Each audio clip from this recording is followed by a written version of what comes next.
Now, as alleged cases of stalking and fixated behaviour continue to make headlines regarding public figures like Shirley Ballas and Emma Raducanu, today we hear from Debbie Waring, who had a chilling experience of her own. Yeah, Debbie's next-door neighbour, someone she trusted, planted listening devices in her house to spy on her, leaving her feeling violated and, of course, unsafe. And she's here now to share her story. Debbie, thank you so much for coming in this morning. We're just watching a little bit of footage there, which essentially is how you caught him, sort of checking for the device. But let's go back, because that's almost the conclusion of your detective work that got to the end, rather than how this all started. What was your experience? How did you work out that something strange was happening? Well, we'd been neighbours for 30 years, and then I met a new partner who lived in Nottingham, and I was living in Birmingham at the time. And I had 2 cats, so we used to alternate the weekends, and I'd ask William and his wife to feed the cats for me, which they agreed. I've never had any problems. They'd had keys for many, many years. The family had grown up. Their children played with my son. So it was like I trusted them. I went out shopping with Tracy at times. So your children had been friends as well? Wow. Yes, for 20-odd years, and they'd grown up together. And you never, ever suspected that something was off. How would you describe William if you had to describe him? Quiet, meek. It was difficult to get a conversation out of him at times. He'd sort of say hello and he's like a little bit quiet. Shy. Yeah, shy, yeah. But I wonder if that was now because he knew that he had these devices and you planted in your house. Don't know. No idea at all. No idea. We'd invite them around to parties. We had a bonfire party. They'd come round. Children would play together. And you had so up until the point where you suddenly discovered there was this strange device in your living room, you had no suspicion, no expectation, no idea that any of this was going on? No, nothing at all. So you were blissfully ignorant? Absolutely. And we don't know how long the devices had been there either. Well, I was going to ask, what was the catalyst for you even thinking? Because that wouldn't automatically come into your head at all. Oh, someone's put listening devices in my... So what was the catalyst for that for you? What made you think, oh, there's something weird going on here? We found the device under the coffee table. Well, my partner found it Just by accident? Just by accident. And we thought it was something off my grandson's toys. Right. It's a very, very small, probably about 3 inches by an inch, little device with an on-off button on it. And when we checked on the internet what it was, we found out it was a listening device. So and was there just that one? No. So once you found that and you realised this is somebody spying on me, did you then suddenly go into panic mode and start looking around the rest of the... Massively, because initially I thought it was live recording, so they could listen live conversation. Yeah. But then when we checked, it was a recording device that recorded for 4 to 6 hours. So my partner said, if there's one, there's probably more. So we obviously had the pictures off the wall, had all the drawers out in the living room and the kitchen. And then he says, I think we need to check upstairs. And I went, oh, please, not upstairs. So we went upstairs and there's one behind the headboard as well. Of your bed? Of the bed. How did you feel? I was hysterical. I was absolutely hysterical. I just couldn't get my head around why somebody would want to do that at all. Initially, when I found the one downstairs, I says, I wonder if this is my son playing a bit of a joke. So I rang. I said, have you planted a listening device in my house? And he went, no, Mum, why would I do that? Why would I want to listen to your conversation? And so when you found that, what did your brain do? Because you would go, oh, my goodness. So you went to your son, first of all, and thought maybe it's a bit of a joke or something like that. For the one downstairs. Yeah, but then where did your brain go to after that? It had to be someone who got keys to my house. Because when I reported them to the police, because there was no sign of a break-in, they couldn't do anything for me. They says, there's no sign of a break-in. It's obviously somebody who's got access to your house. So the people who got access to the house was the neighbours and my son. So it's your son and your neighbours. Your son's already said, Mum, it wasn't me. Why would I have done that? So then you immediately start thinking about your neighbours. Neighbours, yeah. And even then, I just couldn't get my head around it, thinking, no, why would they? Why would they? So the next step for us then was to try and find out who it was. So this happened on I think it was the Saturday evening we found the device. And on the Sunday, my partner and I went to it was like an electronic shop and bought a small recording camera.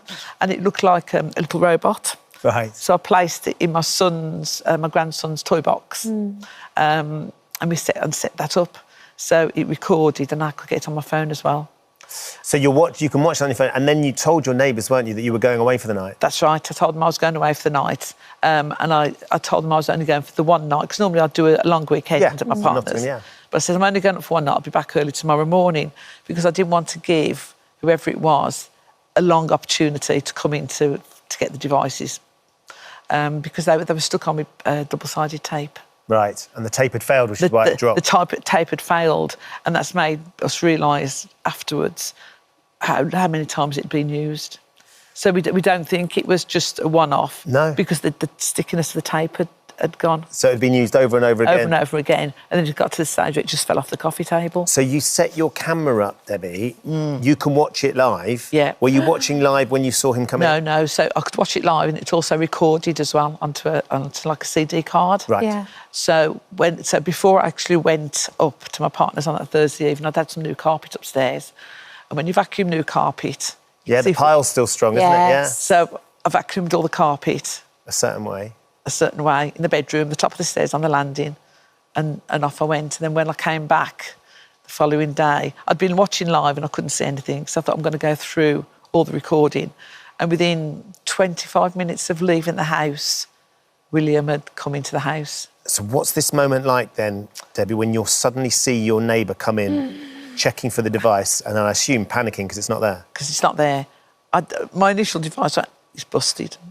That's what I said, it's busted, I noticed. Rang my son, rang my partner, and told both of them who it was. My partner was obviously up in Nottingham, so he couldn't come down, but my son came round. So we said, I'm going to have to go and confront him. So we went round, and he opened the door, and we said, what are these? I don't know what you're talking about, they're not ours. Just denied it? Completely denied it. And I said, I've got footage of you in my house looking for these devices. No. And his wife said, maybe he was looking for the cats. And so then what happened next? Did you take it to the police? What, could they do anything? I took it to the police, but before I took them to the police, I actually connected them to a laptop. Mm-hmm. And when you connect them to a laptop, you can actually get the conversations off. And there was a conversation on there between William, his wife, and his granddaughter. So that was the proof that they belonged to them. On the listening device? Because there was always that question, well, even though he's actually in your house, how do you know that's what he's looking for? You know, those questions were asked. But the fact that we got conversations off them... you could prove it was them? Could prove it was them. So he ended up being found guilty? He did. He initially denied it. This happened in the November. He was arrested in the December. He went to normal court, I think, around about April time, but then it went to Crown Court in the May, and he was convicted for 15 weeks. Did you ever understand, did he ever explain why he did it? No, never found out why. I don't know whether he admitted to his wife. I don't know whether he admitted to the police. I still don't know to this day whether there were any more devices. Because I moved. Yeah. I just felt I couldn't live there any longer. I mean, I was probably going to move up to Nottingham anyway. Sure. But it just pushed me on. I felt uncomfortable in my house. I was always looking out my window. If I wanted to go out, are they outside? Or I can't go out yet. Yeah. I didn't like putting my washing outside. It's unnerving, because it's isn't it? Unnerving, yeah. Yeah. And then there was the footprints either side of the bed as well. Yeah. That we got. It'd been upstairs in the bedroom. Well, look, Debbie did an incredible job to track him down. Well done. That guilt. Oh, hello. Thank you for visiting our This Morning YouTube channel. We upload tons of new content every single day. So hit the subscribe button, like all the videos, and don't miss out. We'll see you in the morning.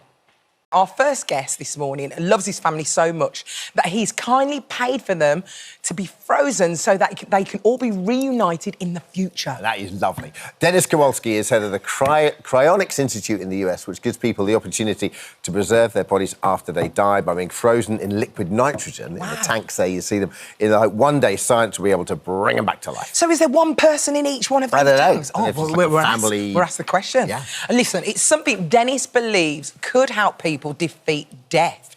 And he joins us now to tell us more. Good morning Dennis. there, Dennis. Good morning. Good morning. Thanks for having me. Pleasure. Now, Dennis, you have dedicated your life to cheating death. Tell us about the work that you've put into this and what it means to you. Well, in my day job, I was a firefighter and a paramedic, so I worked a lot of cardiac arrests, and I tried to cheat death as much as possible. And I like to joke around and say, as my night job, now I have an ambulance ride to a future hospital. We don't know if that hospital will ever exist, but we think that it's worth it. It's a gamble, in which case, if you don't sign up, if you don't get involved with cryonics, you're going to be in the control group, just like anyone who's buried or cremated. We know what happens to them, but if you do sign up, you never know. 100 years ago, you couldn't bring people back from the dead, but through cardiac defibrillation and CPR, we're able to bring people back today. We're able to do what was impossible 100 years ago. I think in another 100 years, we'll be able to do a lot of other things that are not possible today, and that's the whole premise of cryonics. Well, tell us how it works, Dennis. I'm a Star Wars kid, so I've got Han Solo vibes in my head. So what's the process like?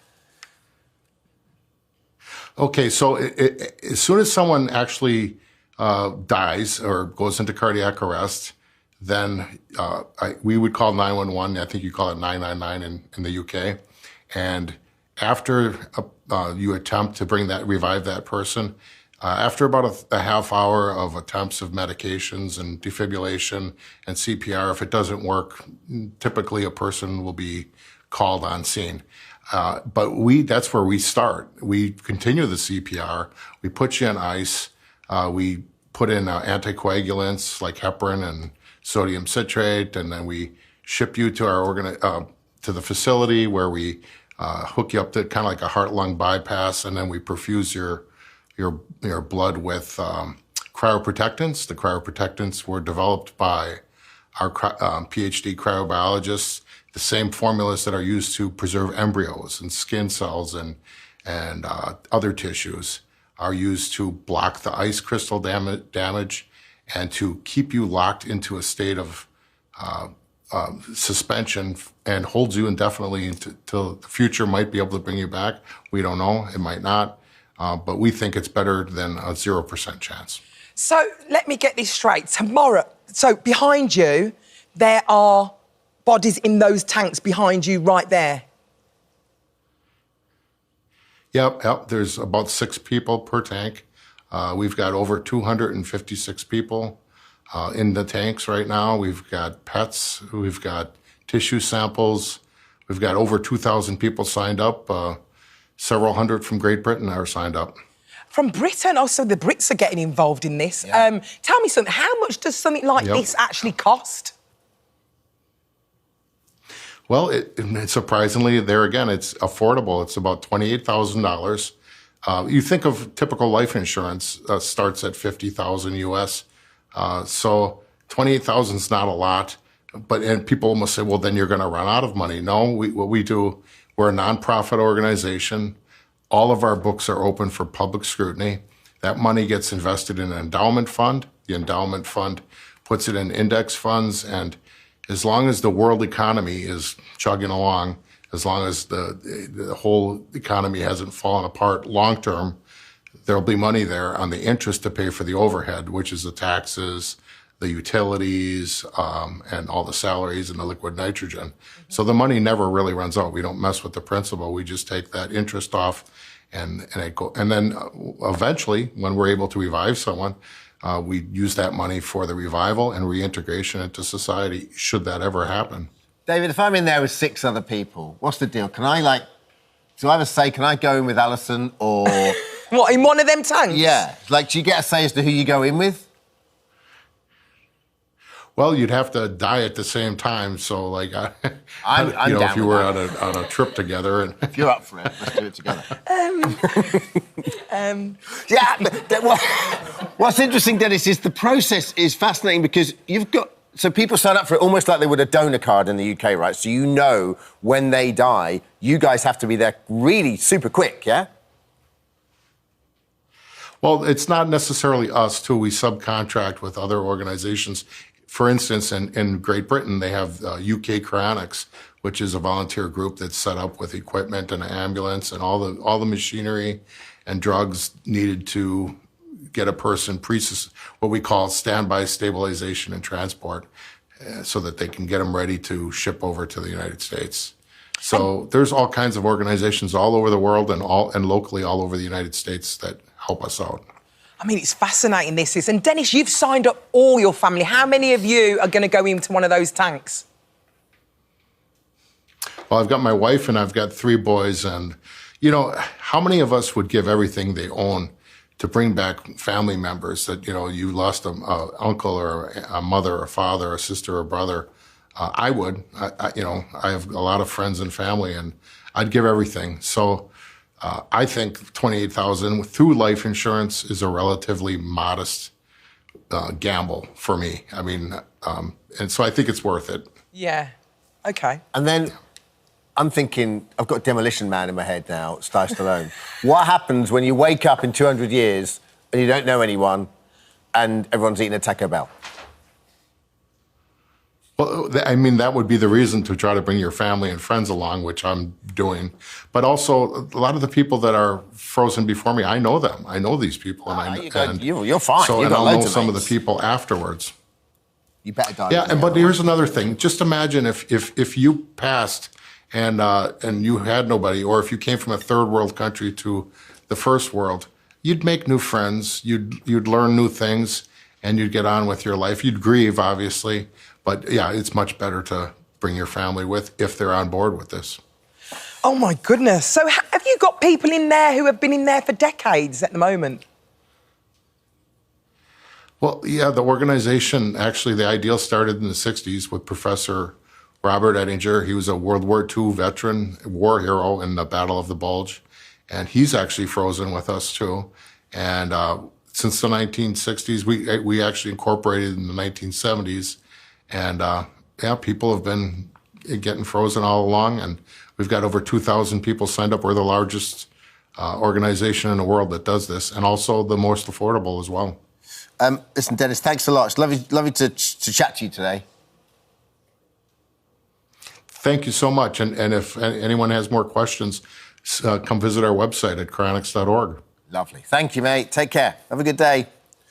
I reckon he's going to be getting loads of calls, I do. Well, lots of calls. Well, let's see if that's the case, because is it really something that could work and bring back people in the future? We are joined in the studio now by neuroscientist and brain expert, Dr. Dean Burnett. Morning, Dean. Morning, Dean. So it sounds great, if that's your thing. Yeah. Yes. Is it, I mean, how possible is this? I mean, I think that was a sort of a very positive outlook on it, but it's a long way off if it's possible at all, because I think the problem is people see this as like it's just a long, cold nap. It's not that. We're talking a serious physical change. Like if you fill your body full of liquid nitrogen, that's a massive, massive like biological disruption to everything, and especially the brain, which is like really, really fragile anyway. And you've got to bear in mind that the brain uses up like a quarter of your body's energy just by staying alive, just by sitting here doing nothing, just staying alive. Your brain is using up a quarter of your body's immediate sugar reserves. Now, you can't just turn that off and turn it back on again like it's a computer. It's a really demanding process. And the process of preserving tissues, you can do it with individual cells, or you can do it with like maybe an organ or two. The entire body, with especially the brain, which is all the different bits, all the different fragile connections, we don't know how to do that yet in a way which can be easily reversed. It's a really, really long, arduous process that it's currently beyond us.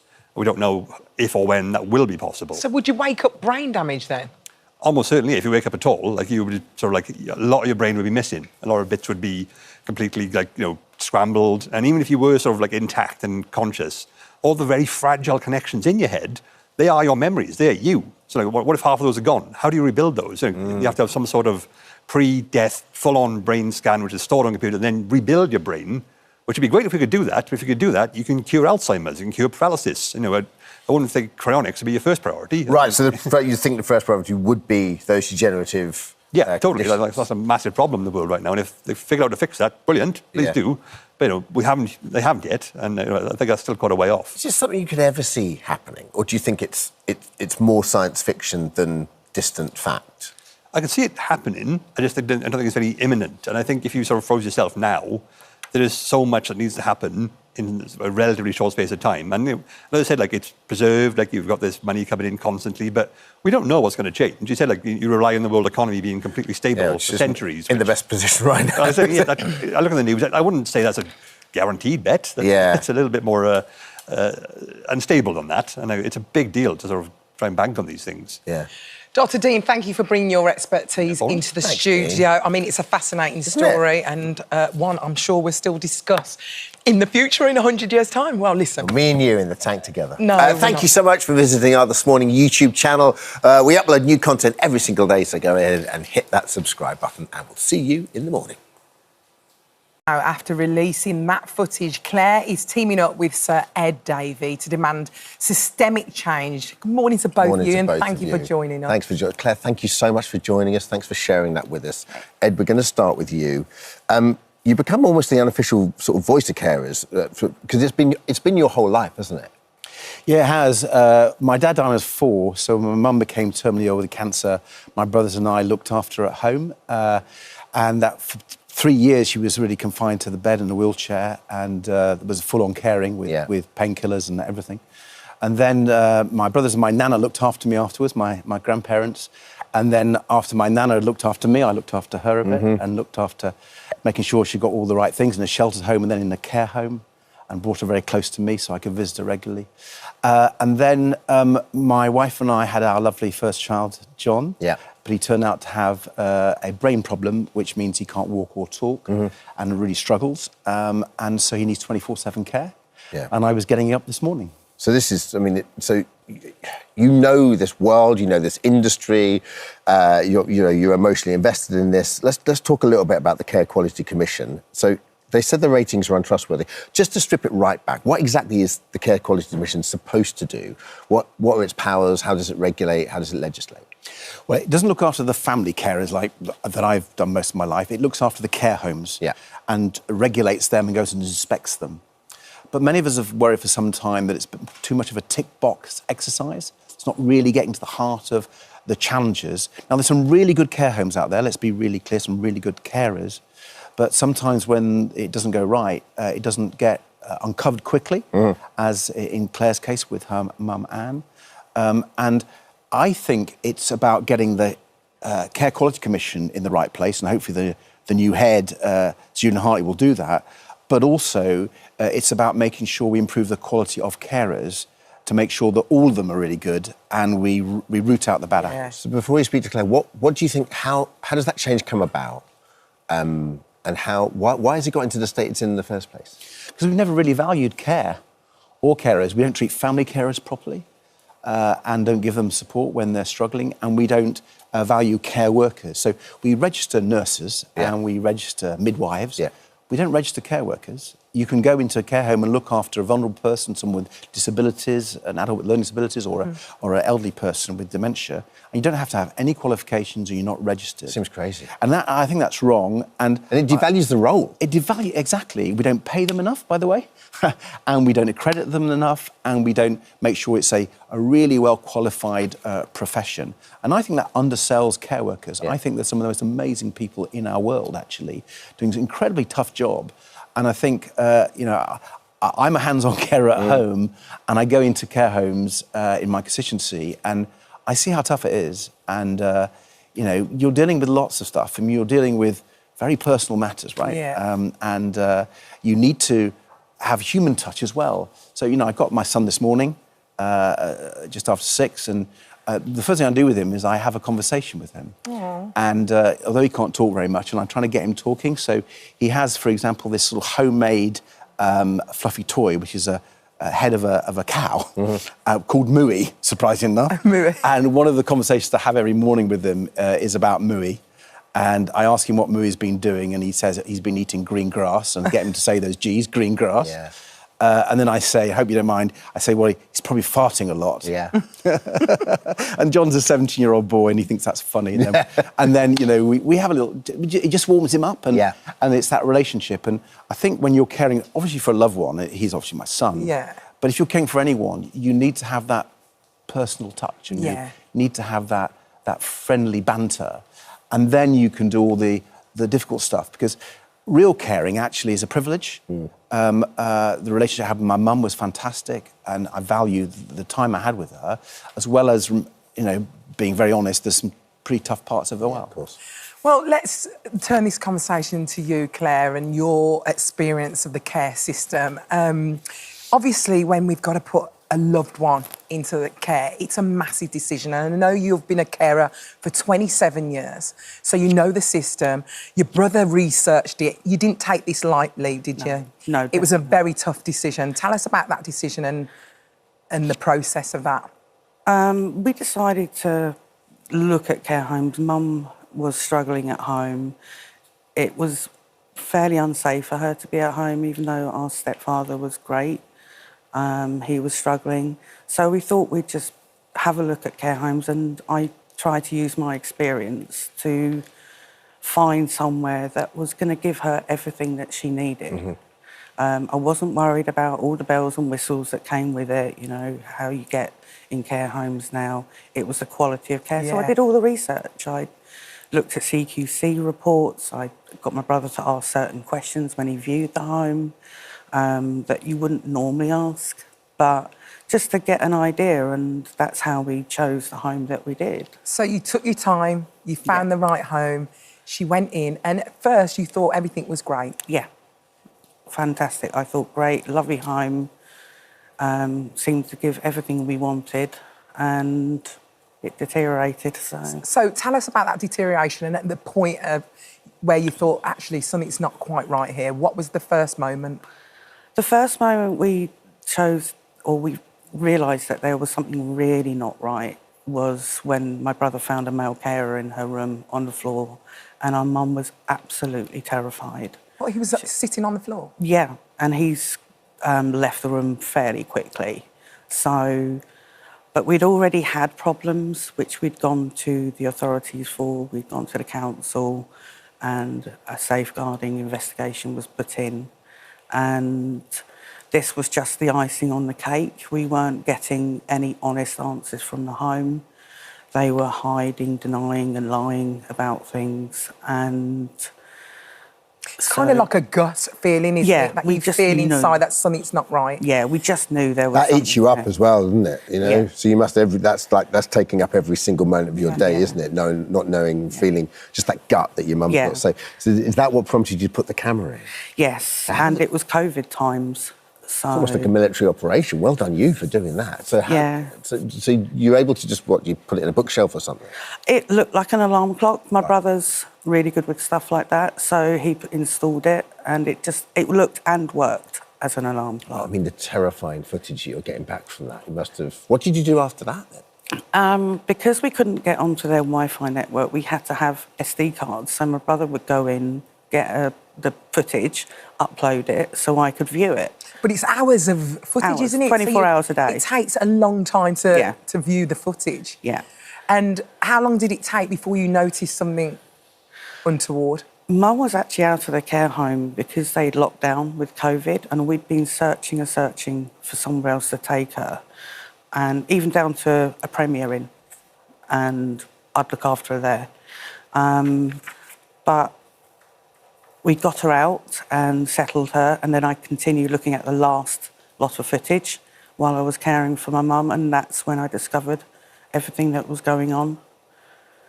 It must have been absolutely heartbreaking. I can't imagine seeing that being happening to my mum. Yeah. It broke my heart, and I will never forget it. How common is this in care homes? Because I know there was some footage of kind carers as well. There was loads of footage of kind carers who did lovely things as well. But how common is this in care homes? I don't think we know. Is the truth. Which is why we need to get the Care Quality Commission doing its job better. But also, Claire's idea with Anne's Law, named after her mum, to have a registration of carers, so we can just improve the overall quality and make sure people have that, not only not abusing the people they're looking after, because that's the baseline, right? You're not, but actually giving really quality care that you would give to your loved one. I worry about this a lot because, I'm an old dad. My son's 17. I'm not going to be on this planet all the time, so who's going to look after him? and no one's going to hold him and look after him like my wife and I do. But I'm assuming he'll be in a care home for quite a bit of his time as someone with learning disabilities and through to his old age. Yeah. And I won't be there to go and monitor them. Yeah. And I have to say, it's my room 101. I worry about it the whole time. And so I couldn't be more committed to improving quality of care for the whole of our country and for the millions of others who are like me, who have their loved ones in a care home. What exactly would Anne's Law do? What would you want it to do? Well, there's a number of parts of it, and you probably talked about it. It was your idea, but I think the key one is the registration. Yes, definitely. I think that's important. Yeah, I think having a registration is important, and it also recognises the good carers and makes them, are looked at as professional, not just unprofessional. But also having people working off the same page, so the police have the relevant training and the understanding, and also that the providers themselves have accountability to what goes on in their homes is really important. You did have footage that you took to the police. What was done in that situation? Very little. The only person who received anything was the cleaner, who got a community resolution order. 2 resigned and 2 were sacked, and 1 member of staff was retrained. Right. I think Claire's been quite modest. She's been really not just brave and putting forward this idea, which I am and others are championing, but Claire, you've been a carer a lot of your life as well, working in care homes. So she does know what she's talking about. 27 years, isn't it? It's not just your experience with your mum, it's your own personal experience. You know what needs to be done. Yeah, I see it from both sides. So, just going forward, this presumably is an issue that, has cross-party support, I would sincerely hope. And it's far too important to be a political football. What big picture, how does this get sorted? Is it the join up between, getting rid of that disconnect between the NHS and care homes, and where do you start with this? It's a huge agenda. Yeah. To be honest, I think valuing the caring profession is the most important thing, whether it's Claire's idea of registration or paying them more.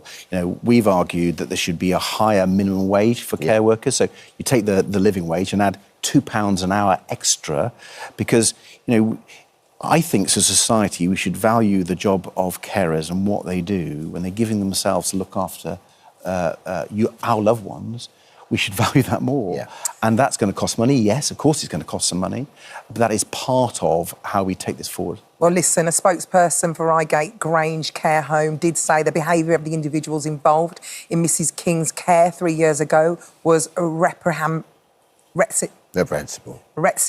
I can't say That's it. right, but reprehensible. Yeah. OK, you just said it. And does not reflect our high standards. We have since implemented significant reforms to ensure that families and care providers alike are protected from the actions of rogue individuals. Thank you so much for coming in, both of you. Thanks for sharing your story. I imagine, there was countless people that are worried about their loved ones. And I think you probably, what you're doing, pushing it forward, will hopefully abate that. And thank you so much. I really appreciate it. Best wishes and good luck for pushing it through. All right, Cheers. Thank you. If you're affected by anything we've discussed, you can head to the Free This Morning app. You can find help. Thank you so much for visiting our This Morning YouTube channel. We upload new content every single day, so go ahead and hit that subscribe button, and we'll see you in the morning. After turning 90, Dr. Neville Brown is officially Britain's oldest teacher. But his real and incredible legacy is the hundreds of students he's helped reach their full potential.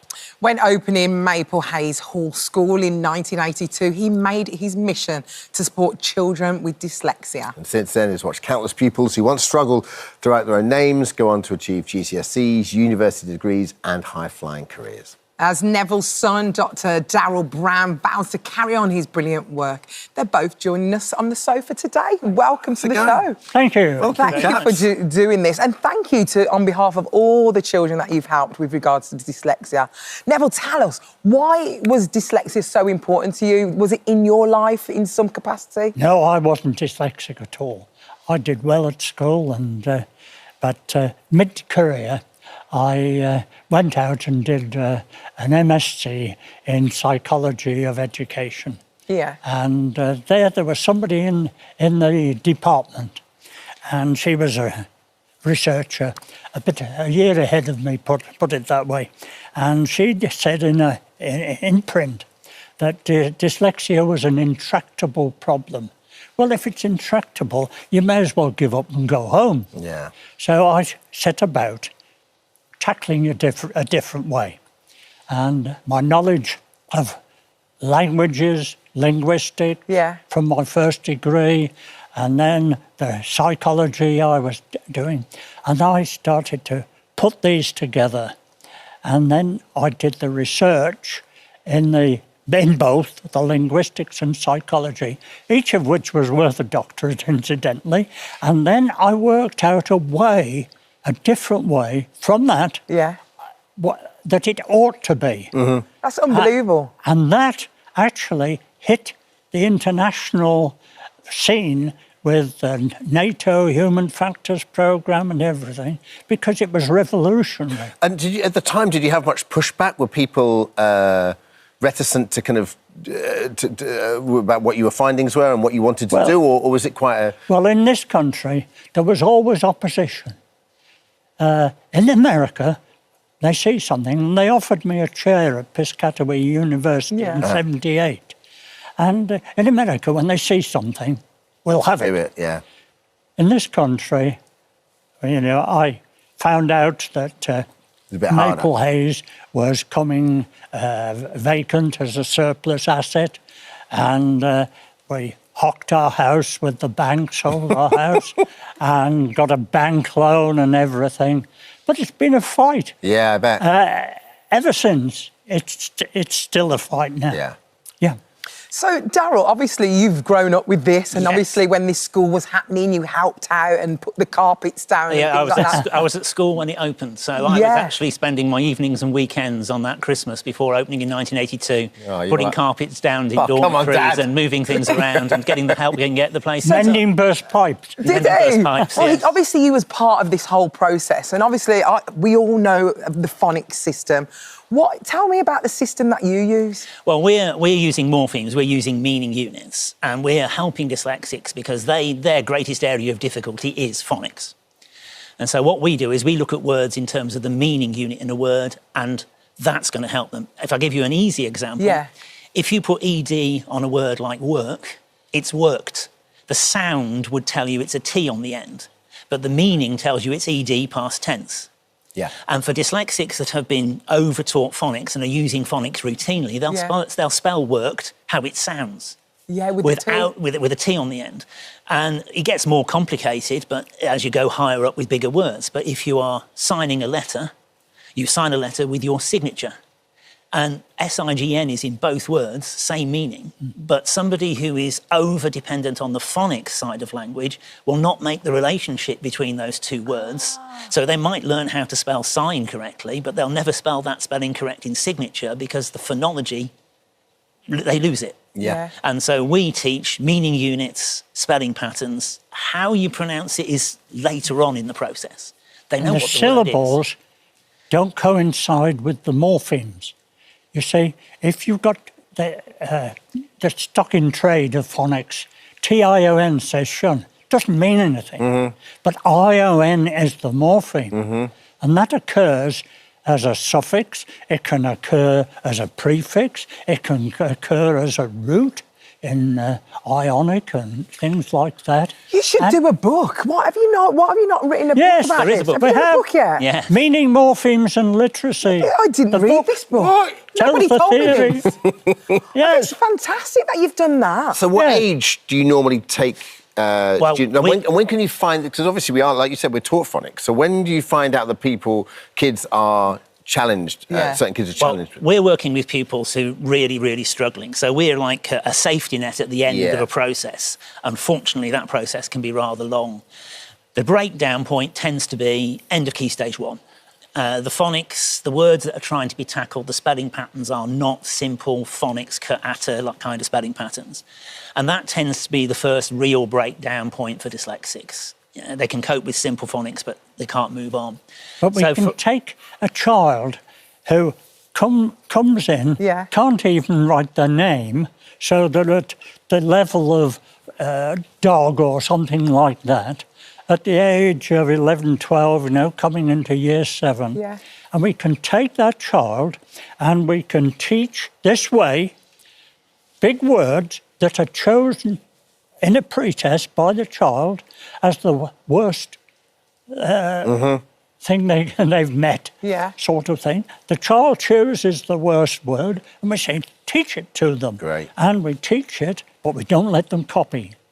And then they gradually put the word, build the word up, and they very often they look at it and think, have I done that? That's fascinating. But you can see their confidence Just completely even change. in that short process, you can see a change. And Neville, has your love for teaching evolved? I mean, you've still got unbelievable energy, I can tell here with you, but do you still get up in the morning and have the same love for teaching you did 40, 50 years ago?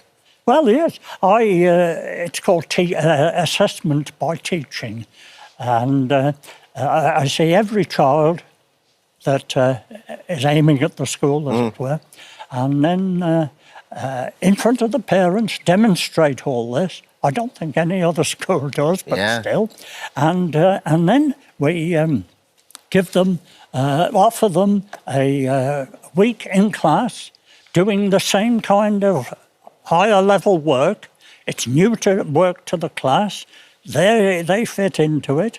And at the end of the week, Mum, it's always Mum, does a report day by day of the child's take up. And parents say, I've got my child back. Yeah, because it's confidence, isn't it? They can do what all their friends, their peers, it has a knock-on effect, doesn't it? And then there's a lot of young people who are suffering with lack of confidence, lack of security, and it's creeping over into mental health issues. And part of that is associated with not succeeding in their learning. Well, listen. Anxiety goes, you know, mental health issues tend to go You've done such a good job. We're so happy that you've got to 90. Why can't you have more schools like this? I agree. Listen, well, Neville's just hit 90. You got a lot of whiskey that's going to keep him in stocked up till he's about 100. We've got a present for you. We've got a little present for you as well. You look at the screen over there. We've got a little present for you. This is for your 90th birthday. Have a look at this. Have a look at this. My name is Scarlett Miras Pye and I'm 12 years old and I'm a pupil at Maple Hayes School. I feel like Dr. Brown is really helped me with everything I do and I'm just really pleased that he had the idea of this school. My name is Samuel Lanham, I'm 15 and I go to Maple Hayes School. My old school didn't really help, to be honest. If I didn't come here, I don't know where I'd be. Thank you, Dr. Brown. My name's Sam O'Neill, I am a teacher at Maple Hayes and was also a pupil at Maple Hayes. Personally, I definitely wouldn't be where I am right now. Hi, my name's Harry Fenton and I'm 12 years old and I'm a pupil at Maple Hayes Hall School. I'd like to say a big thank you because if I didn't come to this school, it would be a lot difficult in life. My name is Eva Brandt and I'm 15 years old and this year I'm going to be doing my GCSEs and I do have to owe that to Dr. Brown. Dr. Brown Senior, Dr. Brown Junior and all of the staff at Maple Hayes have given us our daughter back.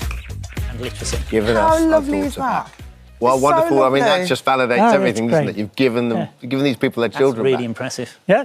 Well, congratulations to both of you as well. Thank you. Keep her lit. Keep the fire burning, you. I hope they keep me going to 100. Well, that whiskey will. We'll pick you if nothing else. Thank you so much. Thank you. Hi everyone, just wanted to Thank say thank you for visiting our This Morning YouTube channel. Now listen, we upload new content every day, so go ahead and hit that subscribe button so you don't miss out. And we'll see you in the morning. Oh, Sorry, you were so into I was it. so You into that, I didn't even get a chance to sit down.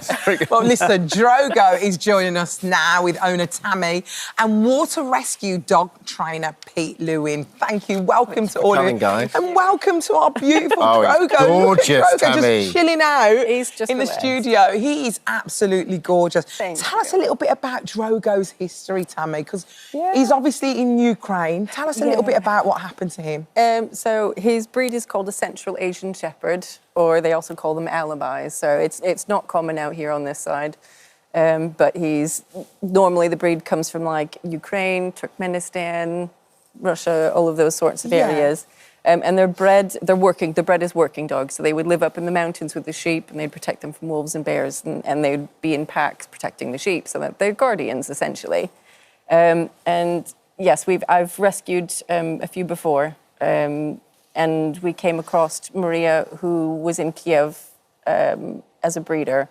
And she had, unfortunately, a mishap after the missiles started falling, and it was upsetting the dogs. Goodness. So she had sent some of her dogs out to her mother-in-law's out in the countryside, but unfortunately it coincided with where some of the missiles had actually dropped. She lost her mother-in-law and also two of her dogs. So she gave us a ring and asked if we would help her get him shipped out here so she could just be far away and safe and calm, because even just the sound of the missiles going overnight just really upset the dogs. So what did you find when you came to England? What did you find about his personality, and how was he? Very different from my last one. Really? What way? He's just very placid. He's very so calm. chilled, isn't he? He's chilled. He's really gentle and friendly with people. He's very social. Could we be cuddling your last one? Would that not? Probably not. No. So they're bred as kind of mountain dogs, don't really have too much social interaction. Yeah, exactly. How big would a They'd pack be all be? in their own Like completely. 3, 4 in a pack kind of 4 or 5, somewhere in there, yeah, usually. So he's used to being around other dogs, isn't he? So when he came out to us, it was a really long 10-day journey across Europe to get him here in the first place. And obviously he's then coming to different noises, different smells, different language, because the language that he was used to hearing when he did hear it was not even English. So simple things like sit or stay or it's okay, he's not understanding that. Do you think he lacked like a sense of purpose, maybe? He did, I think, because he went from being a pack dog and a leader in his own right to suddenly just being, we have a lovely countryside house, but to being a sole dog on his own, going, what's my job now? So this is where Alan Titchmarsh and Pete came in. So explain how that came about. We came across, we'd heard about the show, and the whole concept was meant to be that they were taking dogs that needed a purpose, a job, and they were then surprising us with saying, we're going to bring a specialty trainer in, but we're not going to tell you what the training's going to be. We're just going to we're going to get to know your dog and pick the right thing for him. So we thought, do you know what, that sounds really good. Yeah. And again, it's one of those things where when I walk through a park, everybody notices him and they all stop you. So I just thought, do you know what, this would be really, really fun. I mean, he's a big dog, isn't he? He's huge. Yeah, he is. And he'd only just arrived about a month when we started filming, so he still didn't know us that well when we started doing it. But I think that's part of the great nature of doing training with your dogs. When you've rescued them, it made the bond faster, stronger. Well, Pete, tell us about you and what you do and how this happened. Well, I have a non-profit organisation called Peterloo in Newfoundlands. And I take people swimming, military veterans, veterans with disabilities, emergency services staff. I'm a paramedic anyway, so I understand what these guys are going through. I've done 29 years on the ambulance service, so I have a feeling that I'll be on the same wavelength as the guys. So what we do is, with the Newfoundlands, we take these guys swimming in open water for their mental health, PTSD, depression, suicide prevention, any sort of anxieties. Brilliant. People with disabilities. Last year we took a guy from Help the Heroes with a brain injury who was paralysed, and we took him in the lake with the dog. Yeah. And just an amazing, amazing feeling. Yeah, I bet. So he's learnt to be a water rescue dog. But the thing is, it normally takes you about 12 months to teach this. You had 4 weeks for the show. Yeah, it was a little daunting. Welcome to TV. And then when we first met him, he was like, He's not a toy dog. No. He's not a treat. He's a big dog. Look, he doesn't want to go in here. No. So how did he do? Is he good? Did he? Well, I mean, you're obviously going to have to watch for the end results, but it was a challenge. Wagging his tail, it was a proper challenge. Oh wow! I can imagine. But did he love? He loves the water as a breed. They like. Yeah, he does. He does. He enjoys the water. And it's not like doing it with a whippet or something. Obviously, we don't want to give away what happens in the programme. But do you reckon he's going to continue doing this? I would love to continue doing this in some capacity with him. Yeah, absolutely. He's just, again, his nature. He's just so gentle. He's so good with people. And again, I've we live in a very busy tourist town and we get lots of people coming off the buses and stuff. And he just knows when he should just sit in front of somebody very quietly and he lets them stroke them, do whatever he wants. And then when he politely gets them to go. So he's kind of built for it. Do you think it's helped him? Yeah, I think so. He enjoys it. So we go into town twice a day just because he enjoys seeing people and it gives him a buzz. And yeah, so I would like to. If you're going to get another dog, what kind of breed do you need to get to... He loves Cocker Spaniels. They're like his favourite. His tail goes a mile a minute when he sees Cocker Spaniels. I think he needs to be around more dogs, do you? Yeah, get a He likes cocker. the dogs. Get some more dogs. Listen, Listen, it's lovely to on meet you all. Underdog to Superdog continues on Channel 5 tonight at 7 p.m. We're looking forward to seeing you, Pete, and we're looking forward to seeing this whole relationship develop. So We're good very, to meet very you, Drogo. excited. Thank you so much for joining us. Thank you so much for visiting our This Morning YouTube channel. We upload new content every single day, so go ahead and hit that subscribe button, and we'll see you in the morning. We are gathered here today to celebrate the love people have for each other. Dermot, I promise to always cherish you, always love you, and always adore you, and tolerate all your naughty things that you do in life. Alison, I promise to honour you, to understand you, to always be true.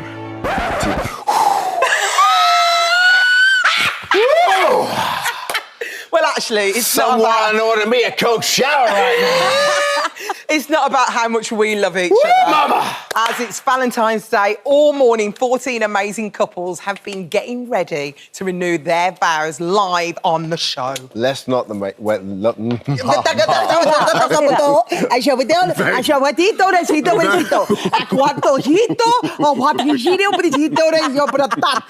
much? Let's not the wait any longer. I think I stalled it. Because please be upstanding for our deserving brides and grooms with... Reverend Kate Botley We've come here today to give thanks for the marriages of these wonderful couples, to rejoice together and to ask for a continued blessing. Marriage is a gift and a means of grace. It's given that each may comfort and help the other, living faithfully together in times of need as well as times of plenty, in joy and sadness, sickness and health. And marriage is given that you may know each other in love. Marriage strengthens and enriches our society. And in marriage, a couple belong together and to each other. They live in their community and they're surrounded and supported by their friends and family. And you are supported by us here today.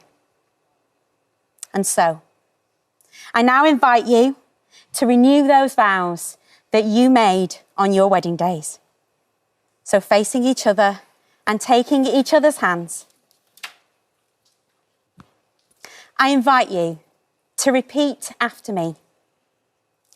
I, your name, I, David, took you, name, took you, baby, to be my husband or wife, to be my husband, to have and to hold, to have and to hold, from that day forward, from that day forward, for better, for worse, for better, for worse, for richer, for poorer, for richer, for poorer, in sickness and in health, in sickness and in health, to love and to cherish, to love and to cherish, till death do us part. till death do us part. And now I invite you, if you have a wedding band, to put your hand on your partner's wedding band that you exchanged on that special day. I gave you this ring I give you this ring as a sign of our marriage. as a sign of our marriage. With my body, I honour you. With my body, I honour you. All that I am, I give to you. All that I am, I give to you. And all that I have, I share with you. And all that I have, I share with you. So if you'd like to face this way. So may you all be made strong in faith and love. May you be protected and defended on every side. And may you be guided in truth and peace. And may I be the first to say, congratulations. You may kiss your bride. I actually didn't think it was going to be as emotional as it was. How was it for you, Leah? Lovely. 18 years in, still going strong. Oh, and then when you all looked into each other's eyes, did that feel 10 lovely? years today for me and Gary. So. Is it 10 Yeah, years? our Can I just say, I'm loving this outfit. This purple dress is stunning. How are you feeling, Craig? Oh, I'm all shook up. Fantastic. I'm ready for some cake. I don't know about you, Dermot. That was so nice. I didn't think it'd be so moving. Yeah, it always gets people. People always just think, oh, you know, we've done it before. But there's something about a wedding renewal where the pressure's off just a little bit. And even when we did the rings bit, I put my hand on my own wedding band just to remind myself that 27 years in. You're still there. Still doing it. What about Dermot, can I just ask you, Dermot? Yeah. Has it changed your mind? Would you renew your vows? I'd love to. I'll do you a really good changed deal. you let me know. His mind. Jenny and Frank, how are you? How was that for you? So emotional, and I really didn't think it would be, but it was. Yeah. I really loved it. For how long have you guys been together, Frank? 30 years. It's my mum's friend. And I promised to marry her. Yeah. And I did. Yeah, the man of his word. How long have you been together? 30 years. 30 years. Janet and Frank, everyone. Come on. Hi everyone, just want to say thank you for visiting our This Morning YouTube channel. Now listen, we upload new content every day, so go ahead and hit that subscribe button so you don't miss out. And we'll see you in the morning. Jack joins us now. Jack, thank you for coming on the show this morning. Morning. It's obviously a very difficult time for you. You've been through an awful lot. I wonder, firstly, how you're doing, how you're feeling right now? Yeah, really good, really good. And I think being in such a good place now, you know, in a good relationship and, you know, being mentally strong is why I'm able to talk about it. Because I think before, you know, things would go wrong or I'd do something or something bad would happen and I couldn't handle it. So I was always off, you know, drinking, taking drugs and things like that. So it was masking. I never actually dealt with the problems that I had and the issues that I had head on. And a lot of the time, I thought I didn't have a problem. I assumed I didn't have a problem. And, you know, from, I'd say, probably the age of 18, this has been an ongoing issue, but never, you know, unfortunately, you know, since being on TV, those mistakes are now public. They're not stuff that you could deal with behind closed doors. It's stuff that I've done, but now everyone knows about. It's not something that I could keep back. So you've always, I think what you've said is you always felt like this was in you. Yeah. Maybe the opportunity to become well known and be on television has accelerated that. But regardless of being on telly, this probably would have happened at some point. You would have ended up with a gambling problem and drug problem and drink problem. I mean, for me, yeah. I mean, no matter how I ended up with money, this would have happened regardless. No matter what the scenario was, it would have happened regardless. I would say having money in abundance quite quickly accelerated it, but this would have happened anyway, you know. And the amount of opportunities that I've messed up due to this, but then would not confront it and actually say, I've actually got a problem here, you know, I would just try and go on to the next thing, or I'd let someone down and burn some bridges, but I didn't want to burn those bridges. I'd let these people down and then go on to the next thing, and all of a sudden there's no one left to fall back on. There was nothing more to salvage. I mean, I used to come up here all the time and do the competitions with Andy Peters and stuff, and I loved it. Like, it was amazing, but unfortunately, you know, due to me, you know, not turning up for things and being unreliable, them opportunities that went. So no matter where they come from, those opportunities, I would have ruined whatever it was. Whether it's selling my office supplies, if I got a huge client, I probably would have messed up going to a meeting with them. You know, but I wasn't able to actually confront these issues head on. But I feel like now I really am in a place to do that, you know. And is that one of the reasons why you're doing this now and why you're talking about it now? It's almost that sense, I suppose, of accountability, I guess. That the fact that if you sit here now and you say it, you're going to stick to it. That's what we all want you to do. With that, the reason that I wanted to talk about it like this is because I do want to hold myself accountable, because there's been a few different times that I, you know, would kind of say, oh yeah, I'm changing now, I'm really sorry for doing this, but I had no real intention of changing because I hadn't been dealing with the issues. And I thought, look, if you've got some fame and you've got a platform and you're well known, rather than it just be flooded with me having a sob story and crying and saying I'm sorry all the time, why not say, do you know what? Hold my hands up and say, look, I did make these mistakes, I did have these problems, you know, I was taking drugs, I was letting people down, but let's change the narrative now and use that platform rather than let it be full up with all this negative stuff. Let people say, do you know what? if he can do it, if he can have all these opportunities, if he can have all this money, lose it all down to what he was doing and turn it around, why can't I? You know, because there's a lot of eyes on it and I want it to be something positive now. I'm bored of myself. I'm sick and tired of myself, you know, keep saying I'm sorry and doing all these things, but making the same mistake over and over again. And I think that's a lot of what addiction is. It's like insanity. It's like doing the same thing over and over again, but expecting a different result. I'd have arguments with myself and say, this time round it'll be different. You know, you will make it tomorrow, but it never was the case. How bad did it get, Jack? I mean, it was awful. And it was always like, you know, it started out, you know, you just have a drink and then you end up taking other drugs. And then because you've taken so many of those, then I'll take others to go to sleep. And it's this cycle and you'd be all right for a few days.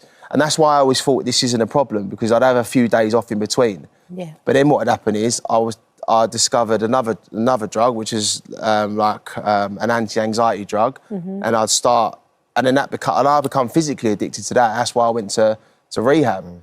I become physically addicted. I never experienced physical addiction, you know, like experiencing, you know, withdrawals and things like that. And it was like, mate, like how many times do you have to do this? And I think, you know, my family and my relationships and Chloe, they're all so supportive, but how much more have they got? How many more times are they going to be like, do you know what, Jack, yeah, it's okay, we'll get through this. There's got to be a point where they say, this is it now. And I think it got to that point where there was no more relationship to salvage. There was no money to go and even help yourself or go off to rehab.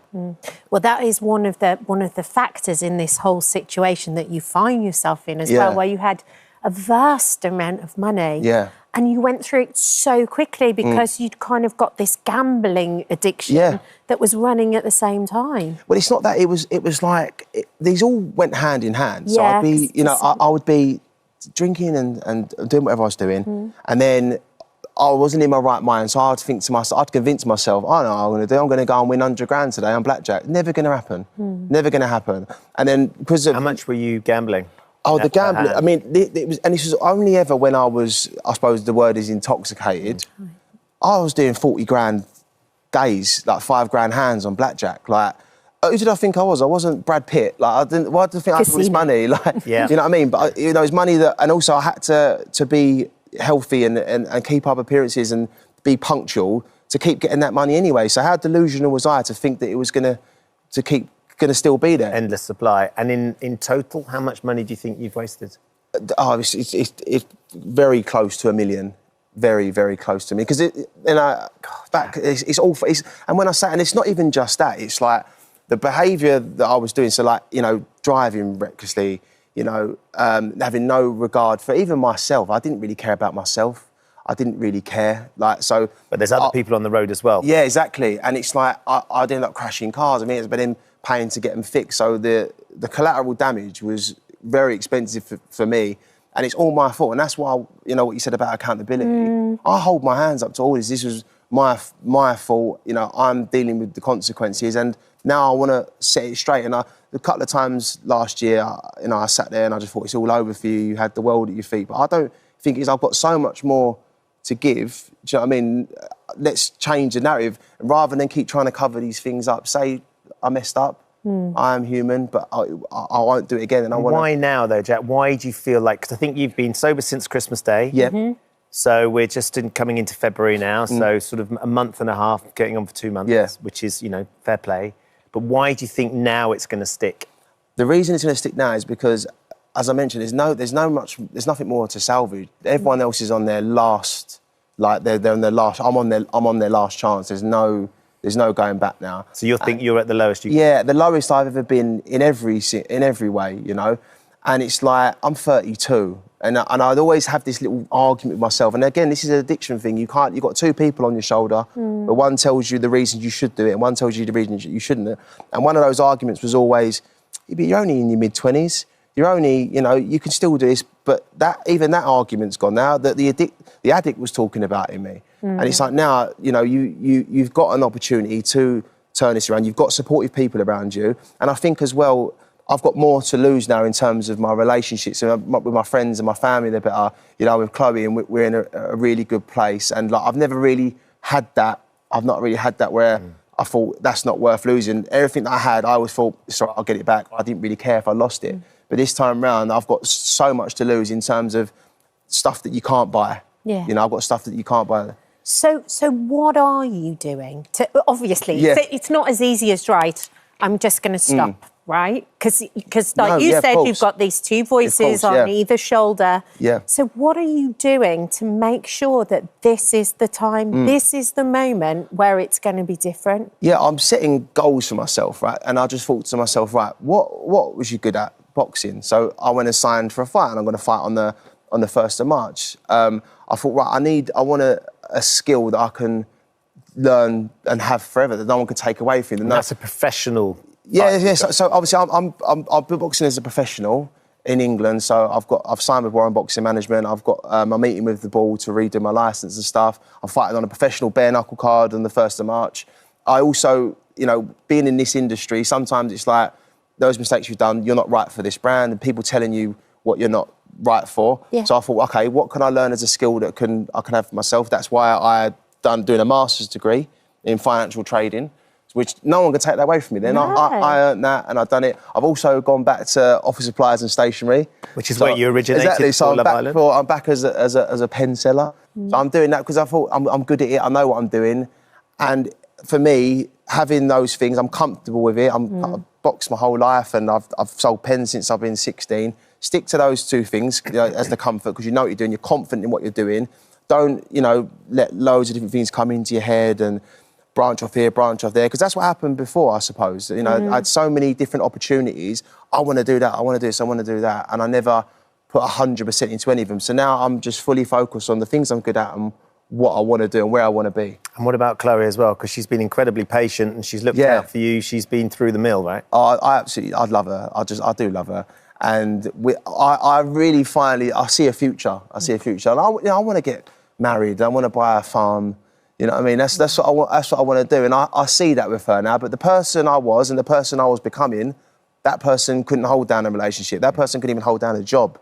But this person, the person I'm becoming, I'm not saying it's all in the snap of her fingers, that's it. It's a lot of work, but I'm willing to put the work in now because I want to build a future for me and Chloe, and I build a future for myself. And I want to finally change this narrative and stop filling it up with negativity and be an example and be, you know, want people to look up to me, because people did look up to me, but now I want them to look up to me for the right reasons.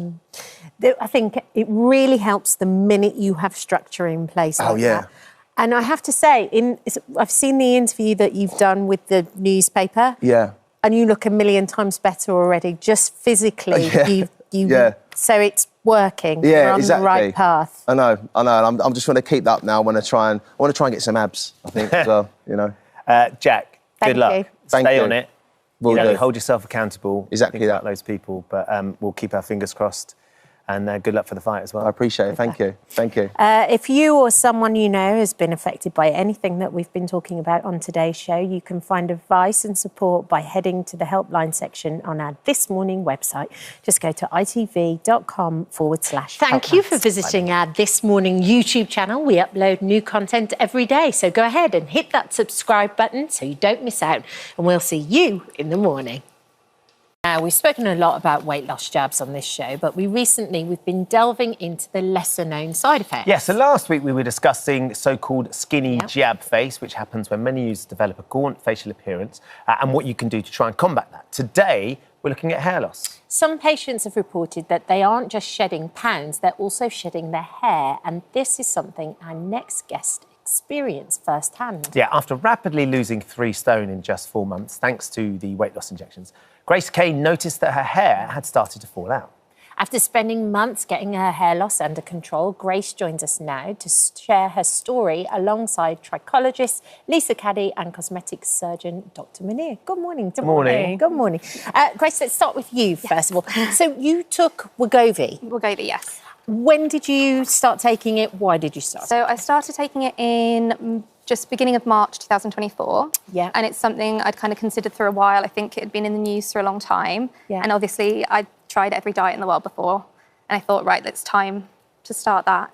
And it obviously worked really well. So I'm 90 pounds down now. Goodness me. How long did it take to lose that weight? So around 10 months. Okay. But a lot of it was quite quickly, and that's obviously when the rapid hair loss started. Right. And when you say rapid hair loss, I got COVID and I could feel it when nobody noticed it on me, but when I held my hair in a ponytail, I could feel the difference. Is that what you... Yeah, absolutely. So I think kind of we were chatting earlier because I'm lucky because I have a lot of hair. Yeah. I know, so it probably might have seen, and it has started to grow back. But I would have a bath and it would come out in massive clumps every time I would touch.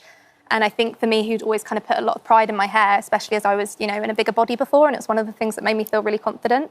So it is kind of startling to suddenly lose that part of you. Yeah. And there's this conflict because you're obviously thrilled that you've been able to shift the weight, but at the same time, part of you that you're just saying was such an important part of your identity is suddenly feeling quite fragile. How did you balance up the two things?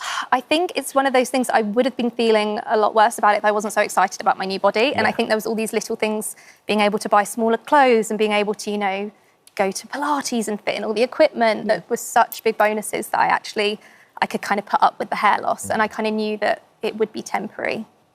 So what did you start doing then? Did you go and speak to anyone or did you start looking at sort of options? I just started to focus, I kept focusing on the weight loss and the journey because I knew that my hair will come back once, you know, my nourishment is, you know, I knew it would come back. And I actually focused more on solutions to fix the appearance. So my wedding was actually coming up in October, so I had to fix out, you know, like extensions and trying to make it like look the part. Right. Lisa, is this something you're seeing quite a lot of? It's becoming much more common, yes. And I think it's important to point out that it's not actually the weight loss injection that is triggering the hair loss. Yeah. It's the weight loss that is triggering the hair loss because the hair follicle is very demanding in terms of energy and its food sources, its energy. So when there's that depletion in calories, when we're not eating regularly, it can force a lot of the hair follicles into a resting phase quite quickly. And then 3 months later, the hair starts to shed. And I think that's actual typical timing when grey start to notice it as well. And in terms of combating it, I mean, clearly Grace had the confidence that it's going to come back once her sort of nourishment comes back. But is there things you can do in order to sort of not allow it to happen in the first place or to aid the hair coming back quicker?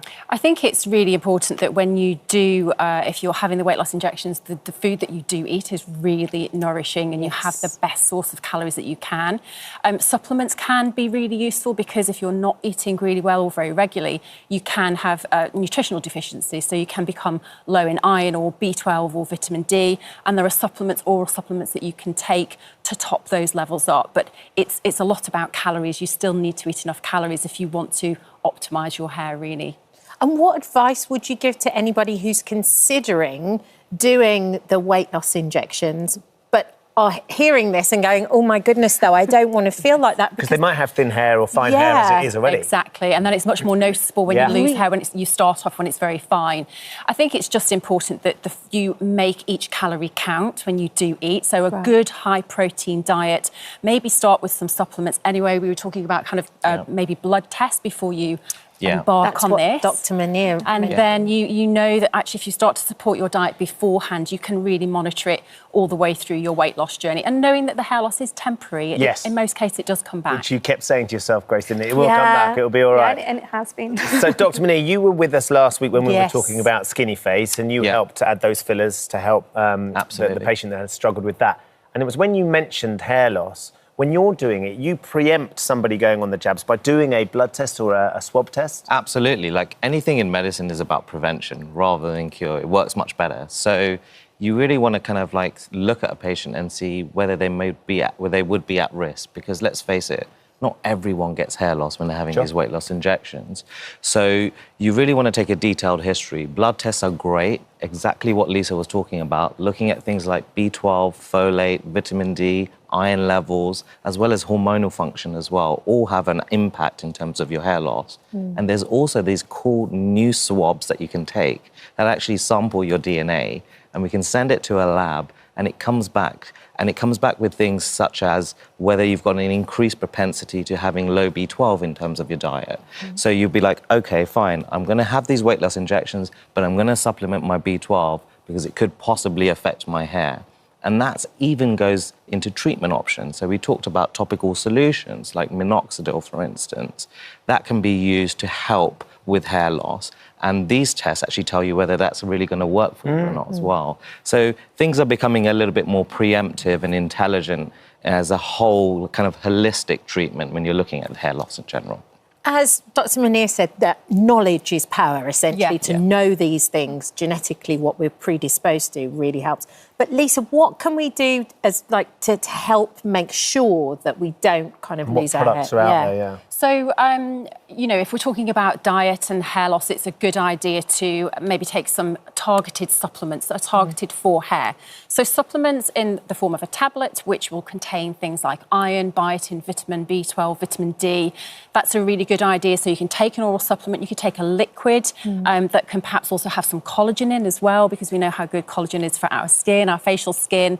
And there's things like derma rollering, which as a treatment on its own doesn't have a lot of research behind it, but derma rolling of the scalp alongside something like minoxidil or another topical stimulant can help the penetration and the absorption of those treatments. So they can be supportive treatments. So there's a few little things that you can do to optimise your hair and support it through this journey. There are one or two surgical things as well, Dr. Munir, you can do. Yeah, so there's some more invasive things. And what I normally say to patients when they sit in the chair, look, I've suffered from hair loss myself since I was 18. I've had a hair transplant. And what I always say is a difference between the hair that you're losing and the hair that you've lost. So if you've got the genetics for hair loss, you're going to continue to lose hair over that time. This is why the treatments that Lisa just talked about are really important, because on a daily basis, you need to be using something to maintain your hair loss. And then once you've lost certain area, that's when you can look at things like hair transplants. Before that, you've got some in-clinic treatments such as PRP, polynucleotides, which are injectable treatments that help stimulate the hair. You've got one of my patients up there that was 2 weeks post a hair transplant. Right, okay. So, and hair transplants are both for males as well as females. And it's really important to talk about female hair loss because 50% of females by the age of 50 will actually see hair loss. And that's really high when you look at the population. And hair really means a lot to people. Yeah. What about rosemary oil as well, Lisa? Yes, there's been a bit of an explosion of rosemary oil. There was a small study done many years ago comparing rosemary oil with minoxidil. And actually, rosemary oil came out pretty favourable, but it's important to say that that study was very small, it was pretty flawed, and I think you're really better with a prescriptive treatment. Okay. Thank you all for joining us. Grace, you look amazing. Yeah, you do. Congratulations on your weight loss, and your hair obviously has come back. And your wedding, congratulations on Lovely. that. Beautiful day too. Thank you all for joining us. Thank you for visiting our This Morning YouTube channel. We upload new content every day, so go ahead and hit that subscribe button so you don't miss out, and we'll see you in the morning. We're starting with a health story today. And it's kind of a strange story. It's almost like a stealth story. Decongestant sprays can be essential. I use them, struggling with cold and flu. But are they doing more damage than good? Well, doctors have now warned the dangers of using the over-the-counter nasal sprays after hundreds of patients reported addiction issues and extreme side effects. So this is something our next guest knows all too well. After becoming addicted to a nasal spray, Curtis Arnold Harmer was left needing surgery when doctors compared his nose damage to what you would find with an avid cocaine user. Curtis joins us now to tell us more, alongside Dr. Sarah. Good morning to you both. Wow. This is, like you say, this is something that, when I was reading about this story this morning, I see how it happened. It starts so easy. So take us back, 2019, you had a cold. You know, it's the everyday thing. Yeah. Tell us how it started. Of course, so had a cold. You know, at the end of the cold, where your nose is still a bit blocked, but you're feeling fine, keep taking it then. And then a couple of colds in a row, I'd take it. And then it got to a point where I realised that I was taking it when I didn't have a cold. And the kind of bit between... at all or not when you're taking it? Yeah, my nose got to a point where it was completely blocked without taking that spray. Wow, so it you was become dependent essential. on it. Completely dependent, yeah. So the word addiction is interesting because I was completely dependent. There's no kind of addiction in terms of, oh, I need it because it makes me feel good. Hit. No, there's no high or anything like that. But it just gets to a point where it's like, I can't breathe unless I use that spray. So yeah, it all went pretty crazy really after the initial bit of between having a cold and realising that I was taking kind of a bottle a week. All went very quickly, and then I realised I had a massive problem and went to the GP. I was going to say, so at what stage, how long did it take before you like you said, you were doing a bottle a week. How long did it take before you went, okay, this isn't right? I'm sure it's not doing me too much harm, but I need to go and see someone about it. Yeah, so I probably went to the GP. This was all just before COVID as well. So obviously there were crazy NHS waiting times and things like that because they were so stretched. So it got to a point where I went to the GP probably about 6 months after me getting to a point where I was going, I haven't really got a cold anymore. Right. Probably shouldn't be taking this. Yeah. It was really when my nose started to be blocked when I was sleeping. That was the big problem for me. So I would wake up several times in the night to have to take this spray. A couple of times my partner would wake me up in the middle of the night to check if I was breathing. Oh, God. So she said she'd have to like push me to see I couldn't hear you breathing. Yeah. And when you look at the kind of boxes and they, all those sort of over-the-counter things come with those instructions and it says not to use it more than 7 days, did you kind of think, I think there's a bit of that in everyone where you think it's over-the-counter, it's not sort of as strong as it could be, that you don't take it as seriously? Yeah, well, definitely. I mean, how many people could tell us exactly what the back of a packet of paracetamol says? Yeah. I'd argue nobody in here. Right, can. yeah, You can do 2 and then maybe a few hours twice later. a day. Sure, yeah. I think it's different though when it's a nasal spray because obviously we know the risks if we were to take an entire packet of paracetamol, for example. But taking a kind of bottle of that spray over the course of 2-3 weeks doesn't feel dangerous at all. No. So, yeah, I think that there is a real issue with how... I mean, you can buy this in a supermarket with a meal deal. Yeah. There is no doctor to talk to you about it. And, of course, there has been huge backlash from me telling my story of people just going, well, you should have just read the box. You're an idiot. Read the box. There's something about that I think is slightly redundant because the damage is done and thousands of other people are in this situation. It's just worth having a conversation about it, right? Absolutely. Sarah, No need for the backlash. Yeah, exactly. So Sarah's bringing you in. Can you explain what exactly has happened? Yeah, so decongestants have a chemical in them that causes vasoconstriction, so the blood vessels narrow, and that helps with the congestion. But So that opens up the airway. Exactly. But what the problem is something called rebound congestion. And essentially, if you use it for a prolonged period of time, so over 7 days, and then what can happen is our blood vessels get desensitized and our body has to compensate by actually vasodilating. So the blood vessels get bigger and that then causes the swelling. Also, it works because the nasal mucosa, the lining of the nose, becomes irritated and inflamed using this continuously, and that then swells up. So it kind of works with a bit of a double whammy to mean that you keep on needing to use the decongestant to get just normal airflow again. So it doesn't have addictive properties in it in itself. No, you just get addicted to the process of using. Yeah, so there's a difference between dependency and addiction. Yes. With addiction, there are changes within the brain, but dependency just simply means that you become dependent on using it just to be able to get through normal airflow. And because your body is naturally overcompensating and now it's acting as if it needs it, I suppose, which is a strange idea because you use it in the first place to help, but then actually you become dependent on it, as you say. What I can imagine... This is something that ends up being quite costly.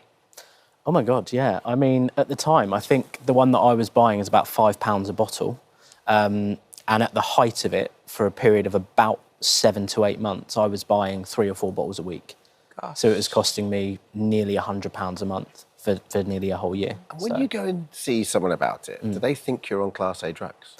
I mean, it got to the point when I finally had a referral to a hospital, I saw a consultant and the first question they asked me after they looked in my nose and did a nasal examination is, how often do you take cocaine? Right. And I was like, oh, I've literally, not me, no, I haven't taken it. And they said, it looks like, I don't know if they believe me or not, but what they said is, it looks like you've been taking it every weekend since you were 18. Oh, my And at the time I was 24.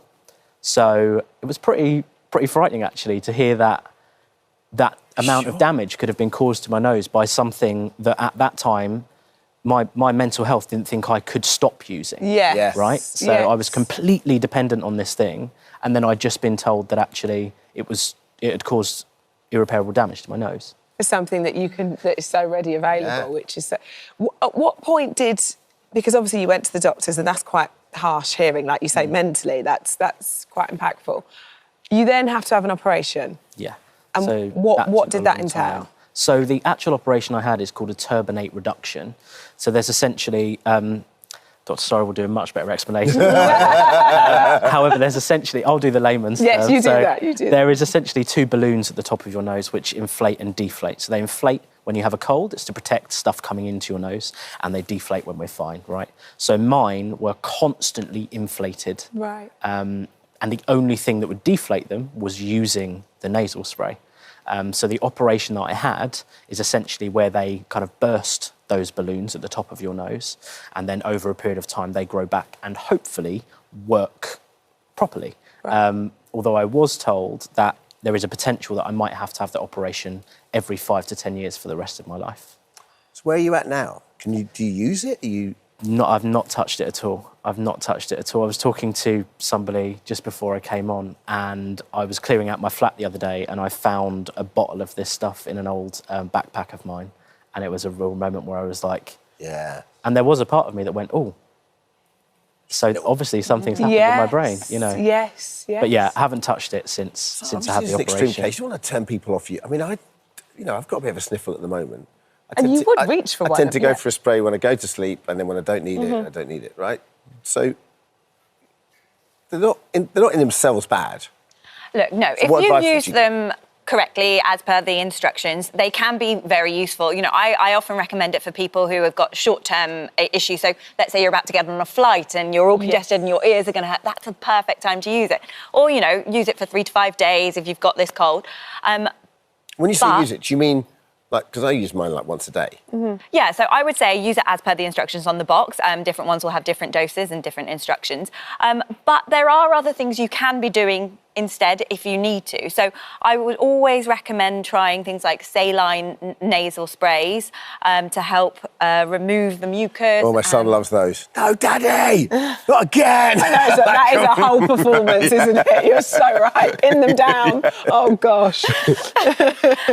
Yeah, they're not the funnest to use for your kids, but as an adult, you can still use them. Steam inhalation. There are steroid nasal sprays. There are ones on prescription too if you need something stronger. So there are other things you can be doing in addition to the decongestants if you need to use it for a more prolonged period of time. Curtis is right. Like, it's not like you don't read the back. But if you've got a headache, you're taking paracetamol. If that headache carries on, you carry on taking paracetamol. It's no different, is it? No, I mean, for me, it wasn't. It got to a point where I realised that there was obviously something, that it wasn't right that I'd been taking it because I was having physical effects that were bad.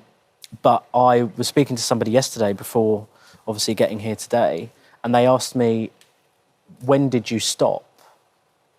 And I just simply replied, if I hadn't have had that operation booked in, there is no way I would have been able to stop.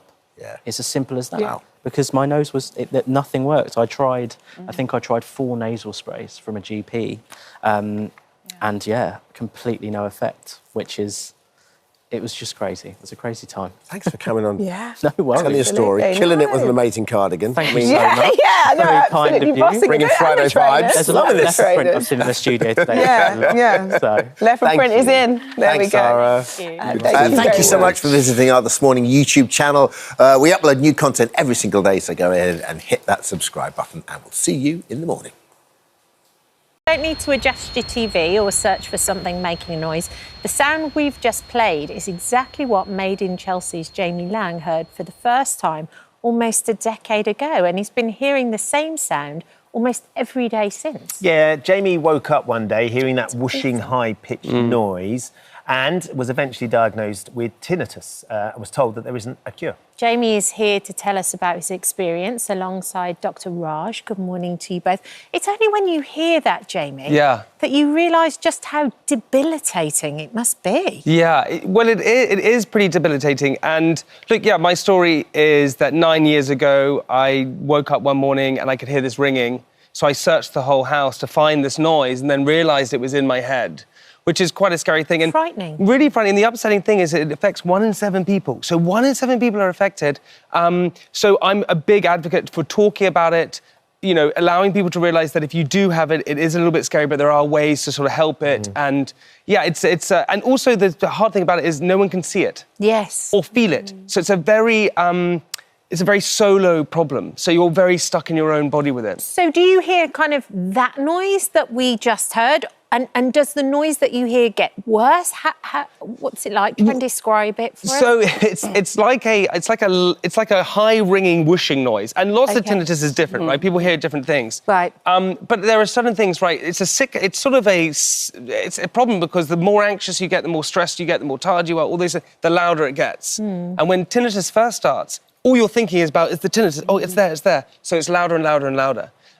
So what I try and do is I try and treat it now like a friend, which we were talking about earlier, which is where people have tinnitus are so scared of you, so scared it's there the whole time. But actually now I sort of treat it as that really annoying friend. So if it's really loud, I go, okay, what are you trying to tell me? I'm either anxious, I'm either stressed, I'm either overworked or overtired. And if you do that with it, it kind of helps it a little bit. So you can put into context what you're going through, and then that can reduce how loud it is? It reduces it because basically tinnitus is about accepting it. You just sort of have to accept it's there. It's like I treat it like, okay, you can hear that fan in the room. People on TV probably go, but you can hear the fan in the room. If you think about the noise, you can hear it. But if you're not thinking about it, you block it out. So you treat it like that. What was it like getting the diagnosis? Because having had that experience of thinking there was a noise somewhere in the house, in the flat, in the room or whatever, and then going, gosh, this is in my head. Yeah. And then not really knowing what you were going through, probably doing a bit of Googling, but actually to be given the diagnosis and also being told it's not curable. Look, it's really upsetting, right? And for anyone who's going through it now and it's really upsetting. And there's no way to put about it because you think, okay, this is for life. Anything like that is just, you're like, well, how am I ever going to get through this? But I promise you, you become accustomed to it and you get used to it. And your brain and your body are amazing things that actually you somehow you realise how to work around it. And I really just encourage anyone who is watching this or is suffering with tinnitus to try and accept it and not fight it and just say, it's that annoying thing that I have, but I've got, I can breathe and I can hold things and I can walk around. And so you look at the good things and that kind of helps it a lot. Jamie, how do you think you got it or what caused it?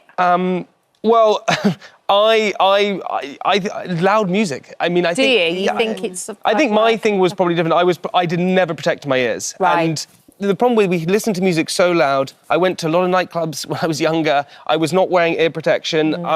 London can be quite loud. So I never, ever thought anything of it. Now I just really want people to protect their ears. If you go to a gym class in the morning, that is loud. Yeah. You don't have to bring earplugs, but I put tissue paper in my ears. Just somehow protect your ears in certain ways because they're so important, they're so useful. And if you can protect yourself from having tinnitus, it will be a really good thing. You do, I mean, obviously for your work, you're doing a lot of broadcasting and presenting. So, of course, you have to be able to think and these things can be distracting. I understand when you did Celebrity Hunted, it got really, really bad. Not just because you were spending all that time with Spencer, obviously. That's why it was bad. That's why it was really bad. He was anxious. Spencer just made me anxious. but it got really bad during that period. Yeah, it was. I did the show and it was really bad. Probably the environment or whatever, but it was so... It's a stressful show, isn't it? It was a stressful show and the stress makes it worse. And it was so loud, if you were talking, I wouldn't be able to hear you. I could just hear ringing. And that was pretty upsetting. And but again, I'm a big believer in this too shall pass. And it doesn't matter if you're the most popular or the least popular or the tinnitus is high or you're feeling low or feeling high. Everything passes, it always moves on. So if you have that kind of way of thinking, I think it kind of helps. It's a great perspective, isn't it? But Dr. Raj, there will be people sitting at home today that are really, really struggling with tinnitus. And is it 1 in 7, Jamie said as well? 1 in 7, yeah, 1 in 7. And actually, it's Tinnitus Awareness Week this week. And the report from Tinnitus UK came out, which said that actually 8 million people by the end of 2025. So it is, it's a lot of people going through this. And like Jamie said, in isolation. So it's a sound that, you can hear, nobody else can hear it. And like Jamie's obviously found ways to cope with it, which I think is great. And there are treatments and ways that we actually try to help patients with that. Things like CBT, exactly what you're saying about trying to cope better with turning that negative emotion into a more positive, mindset. So you can deal with it in those ways, but it's hard to do that when every day you're hearing this noise in your ear. And it can be debilitating. And again, anxiety can make it worse, depression can make it worse, and vice versa as well. And it's poorly understood. It's a complex condition. It's not understood very well. What we do know is that inner ear sort of inflammation and damage can cause these sort of nerve signals to be disrupted to the part of your brain which basically processes sound, so your auditory cortex. And what happens is those signals sort of disrupt the sound, and then you get these phantom sounds, which actually originate in the brain, but they sound like they're coming from the ear. And those can be ringing sounds, whooshing sounds. For some people, it can sound like chatter as well, or like music. Really so very, very distracting. And all the treatments work on reducing that awareness that you have of it, like Jamie said, and accepting it. Yeah, and accepting it, but also I just talk about it. Like, Yes. bore me. Send me a message on Instagram. It just talk. It's true though. Just talk about it. The way that it helped me is I have a great friend called Jimmy, and I knew no one who had tinnitus, and I was with him once. I said, I just got this thing, it's constant ringing. And he went, I've got that, and I went, You're kidding me, and we hugged.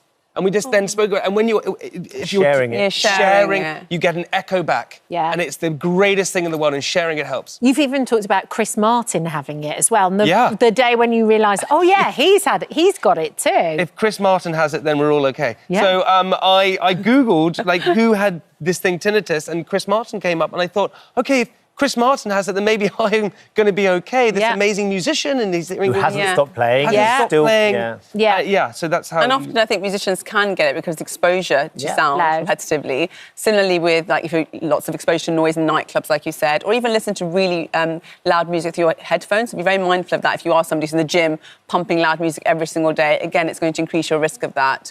And even if you're somebody who's using like power tools and you're not protecting your ears, must do that. Wear your mufflers, wear your protection gear to ensure that you're reducing your risk of it as well. Really important. If someone is sitting at home and they're struggling with it, though, is there things they can do? Jamie's said a couple of really interesting things already, but to manage it? So yeah, if you've got persistent tinnitus, there's no cure, but lots of treatments focus on sort of awareness and distraction from the sound itself. So things like sound therapy, so white noise. I think you mentioned, didn't you, Jamie, that you use white noise or whale noises at night. Whale noise at night. Yeah. My wife loves that, but honestly, whales at night is lovely. Roll on Valentine's Day. Oh, the whales are playing. Let's go. Yeah, so you can have sound therapy, which you have like a fan on or some white noise, a bit like what you can play when you've got a little baby. There's sort of music sounds in the background. Or you can also use things like a sound pillow, which are essentially pillows with like a speaker in them. And you can change the music on them to white noise or whale sounds if that's what you prefer, and different sounds through the night to sort of distract from the tinnitus. Because as you can imagine, trying to sleep with that in your ear, because that's the time when you're quiet and everything else is quiet. And if you've got a constant sound in your ear, it can be very disturbing. So to have some sound over that can really help as well. Do you struggle then if you don't have the whale sounds or whatever it is to fall asleep? Yeah, I mean, if I'm totally honest, I can't sleep in silence, which is really annoying because it's just there. So I sleep with a fan on in the room, or my best friend is Stephen Fry, and so I sleep with him in my ear. The dulcet tones. Yeah, I know, he doesn't sit in my bed. I was going to say, does he know he's in your ear? He doesn't know he's in my ear, but he's honestly, his voice was just so soothing. So find something that really soothes you. Yeah. I have a fan on, or whale noises, or Stephen Fry. Yeah, absolutely. Well, it hasn't stopped the success of the business either. That's very kind. Yeah, so that fabulous post of Candy Kittens. Yeah, Candy Kittens. Can we just look at this picture? Because it's just this. You went to a big convention. It's a sweets convention. Yeah. So this is the original stand you had? That's the original stand we had in 2014, yeah. And look at you now! Yeah, it's amazing. I mean, you've got a street. Yeah, we built a whole house. It's really amazing, and it's an amazing... We have an incredible team, and my business partner, Ed's amazing, and we built it for the last 13 years. And it's just a really proud moment, because I think a lot of people sort of think probably that we started with all this money. We started with £3,000 and built it up, and seeing that stall there to that was really a proud moment. Yeah. It was amazing. Good distraction as well. And my mum even said, "I'm proud of you." It's like that, and I was like, "Thanks, Mum." That's the holy grail. Any mum says they're proud of you. Ever. Wow. Well done. Jamie, thank you for sharing. Thanks. I think, as you say, if you can share it and people out there understand that you're going through it, and as he said, you can bore him with your messages. Do it. We'd love to hear from you. You can have Thanks. Thank you for visiting our This Morning YouTube channel. We upload new content every day, so go ahead and hit that subscribe button so you don't miss out, and we'll see you in the morning. Starting by discussing today's top news stories with Nick Ferrari and Vanessa. Good morning to both of you, and we're also joined by journalist Clemmy Moody, who is at the centre of our first story. It's been 4 months since, tragically, singer Liam Payne from One Direction passed away. And now his girlfriend, Kate Cassidy, has opened up about the singer's battle with addiction and their relationship for the first time, describing him as the love of her life.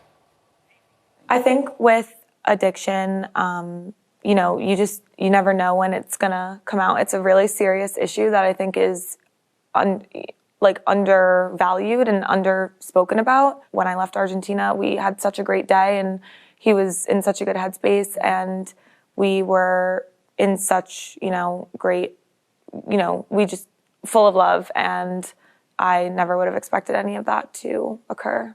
If I could see into the future, I would have never, left Argentina, but, unfortunately, we did have our own separate lives. Like, this wasn't the first time we traveled separately together. We would, quite often here and there in the past. So I never would have thought this would have happened. I think one thing for me that was a really big reality that really sunk in, that he wasn't here when he was obviously in Argentina and I left. We just moved into a new house. That's when it finally, I remember just sitting on the couch with my mom, and that's when I just completely broke down, and that's when I think everything shattered for me, because that's when I realized I'm never going to see him again. He's never going to come into, we're never going to be in a home again together. It was just, that's when it really did hit me. You never think that the worst possible thing can happen to, no matter what it is, whether it's a family member getting sick or just a car, it doesn't matter. You never ever think that's going to happen. And it's just, I never would have thought that it would ever, have turned out the way it did. Well, journalist Clemmy Moody, who secured that interview, joined us alongside Vanessa and Nick. Clemmy, thanks for coming in this morning. Thank you for having me. Hi. It's been 4 months since, tragically, Liam passed away. This is the first time she's spoken on the record with anybody. She seems very composed and together in that part of the interview. I'm sure there's plenty more when she wasn't quite like that. What was she like? She was shy. She was very image conscious, which I think is normal for someone who's 25 years old, who has grown up on camera. That generation, that is their life. So I got the impression she was lovely. She was very sweet. She was very nervous. She didn't want to upset anyone or offend anyone. But at the same time, she was so scared to sort of get something wrong. And that was sad to see. And, grief does funny things to people. And, who knows what that poor girl is going through. She's lost the love of her life at such a young age. She had a life mapped out, and that's gone. So I think she didn't really know what she was thinking at times. It was a hard interview. And of course, huge focus because of who Liam was, the music he'd done, the band he'd been in. There's been focus on their relationship for the period of their relationship as well. And trying to navigate grief when there is so much focus on what's happened can't have been easy for her. What made her want to do the interview? Yeah, her team approached me in December, actually, and said, she is thinking about doing this. Would you be interested? And I said, of course. For me, I think she wanted to pay tribute to Liam, to sort of share and revel in their love and their joy and their love story. And I think there were a lot of mistruths out there that she wanted to clarify. There's a lot of internet rumours, a lot of, unkind things being said. And she's got a right to sort of put those to bed and explain in her words what actually happened. Do you think she regrets leaving, and how do you think she's coping? Yeah, that was the hardest question. I said, bet it was. You've had a bit of people saying you left him, you abandoned him, and then... Because, of course, they were together in Argentina, and then she flew back to America, and that's when tragically... And 4 days later, he fell to his death. And she said, we were in such a great place, we were really happy. I had no indication that his mental health was wobbling. He was, addiction and mental health is a thing, it can go like that, can't it? And, when she left him, because she needed to look after their dog, she couldn't get a dog sitter, it was out of necessity. They hadn't had a row. And she said, of course, if I had some sort of, crystal ball, I would never in a million years have left. But I'm 25 years old, I'm not equipped to deal with everything. And I did what was right for our dog, and I left. She talked about the fact that they were planning on getting married. They had a future together. They'd bought this house together. This is somebody that was planning for, from Liam's perspective, planning for a life with his new wife. I wonder how she's coping with the reality that that's, as she points out in the interview, he's never coming back to their home. Yeah, that's when she got emotional, when she talked, little things that she said off the cuff. You could, that was real moments of reflection and sincerity, and it was really heartbreaking. But yeah, she had a life mapped out. She met him when she just graduated from college in America, so she hadn't really started looking for work. And I think she just thought she was going to be a full-time influencer, travelling the world with her boyfriend, husband, they're going to have kids. And, at 25, that's all gone. And, it must be terrifying. Clemmy, what were the moments during the interview where she got the most emotional? When she talked about the dog, flying back to dog, when she reminisced about their favourite holiday in Lapland. She said it was a holiday we talked about every single day since. She said we didn't even see the Northern Lights, but we were acting like kids, running around sledding all day, keeping hotel guests up at midnight, annoying everyone. And she got emotional then. I think 2 or 3 times she cried. Yeah, but it was when she was not thinking. Yes. That's when she got emotional. She does seem very composed at times. It feels very well rehearsed at times and organised, because she wants to make sure, as you say, she doesn't offend anyone or upset anybody, because there has been a fair bit of criticism on the internet, as there often is, and focus on her and on her relationship. I mean, how has she dealt with that? Because she's going through her own grief, and to have all of this being piled onto her as well. The Yeah, I speculation. can't imagine it. It's horrific. I mean, losing a partner and then being in the public eye, and I think anyone that's dated a One Directioner will tell you you're never going to win that battle. You're just not. So having to deal with trolling on top of the death of the love of your life when you're just 25, it's awful. I can't imagine that. Poor thing. Girl. Yeah. Poor girl, really. Awful. Awful. And what about the future? Did she talk about how she sees the future? Yeah, I asked her and she said, I just want to help people that have got addiction issues, and, if anyone's struggling, they can talk to me. And I said, what about your future? And she said, it's too soon. But, I suspect influencing will be around for some time. She's got, I think, 2.5 million followers across all platforms. There will be opportunities, I'm sure, for her. And what about, there's more in the interview coming on the website, I think, today? Yeah, I've got a day 2 tomorrow, which she talks about, One Direction possible plans. She talks more, actually, about what you've just asked me about trolling and the One Direction fans and how difficult that was for her. But, yeah, we're running that tomorrow on the Sun Club. It's an important subject, men's mental health, Huge. Vanessa. It's huge. And the balance for this poor girl that is now living her life. She's an influencer. She shares her life on camera, digitally, and yet she's also going through this pain that could actually help a lot of people down the line as well. Absolutely. I mean, I think you've got to say that she's brave to have given an interview. It is quite soon after this terrible shock. I mean, she must be absolutely overwrought with recriminations about and feelings about what would have happened if she hadn't left and what would have happened if she had stayed. And just imagine the burden of that. On top of this absolute barrage of criticism from total strangers who don't know her and don't know anything at all about their real relationship and have no understanding of what happened. I mean, it's really, an invidious position for a 25-year-old, or indeed anybody at all, to be in when you're dealing with your own real grief and you've got this enormous amount of judgment and criticism going on. It's an awful lot for anybody to take. And as you say, people are judging you and they don't know. Yes, they don't know you. Yeah. Absolutely. And she's trying to do it as healthily as possible as well, and going to therapy, as she says in the interview, and just trying to process it. And Nick, I think the other thing that's worth bearing in mind is we still don't really know what happened. I think 5 people have been charged over his death. There's an investigation into what's happening, and so she's trying to speak publicly without jeopardising And legally, that. she can't say a lot of things. Exactly. Yeah. So legally, it's a complicated but very personal and emotional situation. Absolutely right. Just a quick word of journalistic congratulations to Clemmy. That's a heck of a story, so congratulations to you. A great interview to get. Yes, as if there's not enough for this young woman to cope with, as Vanessa rightly points to, possibly even feelings of recriminations. We still don't actually know what caused that. So put yourself in the mind of that young woman now. She's lost him. She doesn't quite know it happens, and she's asking questions all the time. And to the point on social media, we're talking on a day when a senior police officer at Scotland Yard has said that the dangers of young people now, the images, the messages, the content they're picking up on social media is akin to the cancer scare of the 1950s when the government didn't do enough of the dangers of smoking. They're not doing enough of the dangers of online. And that shows that at times it's very, very difficult area for young people particularly to navigate. Yeah, well, absolutely. Well, we look forward to seeing the rest of the interview. Oh, hello. Thank you for visiting our This Morning YouTube channel. We upload tons of new content every single day. So hit the subscribe button, like all the videos, and don't miss out. We'll see you in the morning. Every woman's experience of childbirth is unique, but most women will experience pain. But could 39-year-old Lavisa Dahl have found the key to relieving the pain without medication? Lavisa believes having an orgasm during labour is the answer to a better birth, and she's talking from experience. She's here now to tell us more alongside midwife Marley Hall. Good morning to you. Good morning. Good morning. Good morning. Very nice to meet you. Tell me, first of all, where this idea came from. With orgasmic childbirth. You know, when I was pregnant with my first, I have 3 children, and then somebody recommended me the documentary Orgasmic Birth by Deborah Pascali-Bonaro.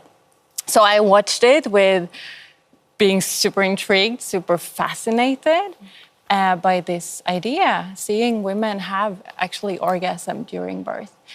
But I didn't think that would be possible for me.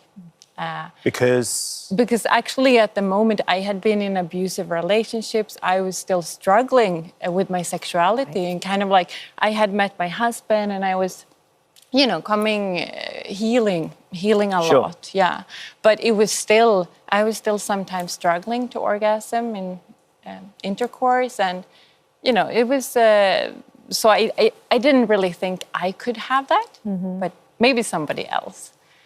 And I didn't. In my first birth, I didn't. I had a very beautiful home birth, 22 hours, so it was also challenging. Wow. Definitely, but it was very beautiful. I wouldn't call it orgasmic. No. Right. So your first birth, even though you knew of the idea, you didn't feel quite ready. You didn't think that was going to happen. What about your second birth? Well, my second birth, then I thought, well, what if? What if? So I started to investigate, like, how could I prepare myself? And I dove into certain topics. So I dove into embodiment, feminine embodiment, pleasure, relaxation, visualization, and surrender. So these were the 5 tools that I kind of used to make myself ready, to prepare myself. And what happened during that second birth? Did you manage to do it? I had like the most ecstatic birth. It was like, it's actually like hard to put words on it, but it felt like maybe like a cosmic orgasm or an energy orgasm, or like this totally ecstatic state where you're just one with everything, like a oneness experience. But it wasn't strictly... But it was no physical orgasm. No. And this was all done without any sort of medication. You were doing it purely through stimulation and pleasure and... Yeah, and in this particular, the second birth, I didn't use any like stimulation of intimate parts in this one. Because actually my daughter was present. She was 3 at the moment. Right. So she was present together with my mother-in-law. Right. So, and you don't necessarily want to be doing that in front of your mother-in-law? Exactly. That could be a little bit intimidating, but she is lovely. But then the third time lucky, essentially, you had another child, and then this was your plan this time. Yeah, and this time I thought, okay, I'm going to go all into... the sexual aspect of it. So I was preparing more with sexual pleasure. But in the second birth, I was preparing more with sensual pleasure, like scents and candles. But this time, I was preparing more with sexual pleasure. And that involved your husband as well during the birth? Yes, exactly. So he was doing some nipple stimulation, and I was... stimulating my intimate parts, and it was we had spoken about that, of course, on beforehand as well. So I was basically using what science tells us, that if you focus on pleasurable sensations, you can reduce the perception of pain, because the focus of the brain shifts. So because of the pleasure and the experience of that, you didn't notice that actually this was really painful? Yeah, actually, like, I also have rephrased the word pain. Right. Because, and this is not to take away any woman's experience of labor as painful, but I think we have a lot to gain from looking at those sensations as intense sensations instead. Marley, you're a midwife, so you deliver children all the time. Have you ever had anybody have an orgasm at birth? Not that they've told me about. Right, okay. At the time. So I've never actually witnessed anybody experience an orgasm whilst I'm helping them have their baby. Sure. In the 16 years that I've been a midwife, I have had 1 or 2 mention it afterwards. Right. Yeah. When I've visited them at home, perhaps, but they've been with somebody else, another midwife through their labour. But I think it's something that probably most people wouldn't disclose, because there might be some shame around it, I guess. Interestingly enough, I actually did ask this morning on social media, and the response I had was from a midwife who said that she had experienced it herself. Goodness me. So I think when you ask the question, more and more people are going to come forward and say, oh, yeah, that happened to me. So what about the process then? As a midwife, is it something that you could advocate? What do you make of what Louisa is saying? Well, at the end of the day, what she's explaining is the increase in oxytocin, Yes. and that can help to reduce the perception of pain for some people. And more oxytocin actually helps with contractions as well. So a lot of NHS trusts, in their guidelines or their information for, let's say, induction of labour, for example, they might say, you know, to kind of help to get things going a little bit, is to have sex ultimately. Yes. To help, you know, with those hormones. They don't specifically talk about orgasmic birth, but you know, you can kind of see what they're Where saying, it comes where it's coming from, from, yeah. and along those lines, because we know that oxytocin helps the whole process, ultimately. And surely to shift a woman's perception as well away from pain, because I think that that's such an important thing. If you go into something frightened, you're going to be frightened. Yes, and you will tense, right? Yeah. So you will tense. And often also, when we think about pain, we relate it to something that is bad. But the sensations of birth, or the birth waves of the contractions, they are not bad. They are actually helping you getting closer to your baby. So it's a totally different type of sensation, actually. There will be lots of people watching that may think it's a bit distasteful. It may think it's inappropriate to be sort of behaving like this when you're having birth, giving birth. Yeah. I mean, there is a lot of, it's a taboo topic. I really think that we need to remember that birth is part of the female sexuality. Because in the same way as menstruation is, or menopause, giving birth is sexual. We give birth with our sexual organ. And yes, it can be controversial to say, you can use, you can stimulate the intimate parts in labor, but really the intimate parts are really already being stimulated. Because It's been a very positive experience for you, hasn't it? It's so interesting to talk to them both. Thank you so much for joining us hello. this morning. Thank you for visiting our This Morning YouTube channel. We upload tons of new content every single day. So hit the subscribe button, like all the videos, and don't miss out. We'll see you in the morning. First glance, you might assume that 72-year-old Caroline V is your typical granny, who now enjoys a much slower pace of life, but that couldn't be further from the truth, could it? Despite abstaining from sex for more than 40 years as a devout Christian, Caroline left the church behind, going on to become an escort, adult model and webcam performer. She now earns thousands of pounds a month under the name Busty Granny, and after sharing her story on the latest series of Olivia Attwood's ITV documentary Getting Filthy Rich, Caroline joins us now. Caroline, lovely to meet you. Good lovely to meet you too. Thank you for joining us. You're welcome. It's quite an extraordinary story, the journey that you've been on to be where you are and doing what you're doing now. I wonder what Caroline in her 20s, 30s, 40s, even 50s would have made of what it is that you're doing. Well, all of those years, I was a Christian, so I would have imagined, I would never have known about it, obviously, then, in those years. Never heard of it, didn't know anything about that side of life. So swinging or the adult film industry or any of that? I would have been totally ignorant of all of that. Yeah, I was living my nice little Christian life, you know. Was it a life you were enjoying? Oh, yes. Yeah, I was really committed. You know, involved each week, you know, you'd have church twice on Sunday, prayer meeting on Tuesday, youth group Wednesday, Bible study Thursday. Really involved, really committed. Oh, the young people, you know, we would go out and do things. Went to Spain doing evangelism, you know, tour out there. Yeah, it was my life. And I was happy, but I had moments throughout my life where I got depressed. And they were the unhappy times, which carried throughout my life. And so then what was the catalyst? Because obviously there was a massive shift, a massive change in your lifestyle, your beliefs, your whole life. Absolutely. I mean, you couldn't be more different, really. No. could you? So what was the catalyst for it? Well, it was because in the church I had become totally disillusioned because my life was not good. Right. And so I got to the point where I thought, you know what? I don't think I really believe this anymore. I don't even know if there's a God anymore. And if there is, I don't think he cares much about me. So I thought, what am I doing here? This isn't for me anymore, you know. And they didn't understand my life and how bad it was and couldn't help at all. So And you'd never really had a relationship, had you? No. You hadn't found love, you hadn't found a partner, you hadn't really experienced that side of life? No, never experienced anything like that.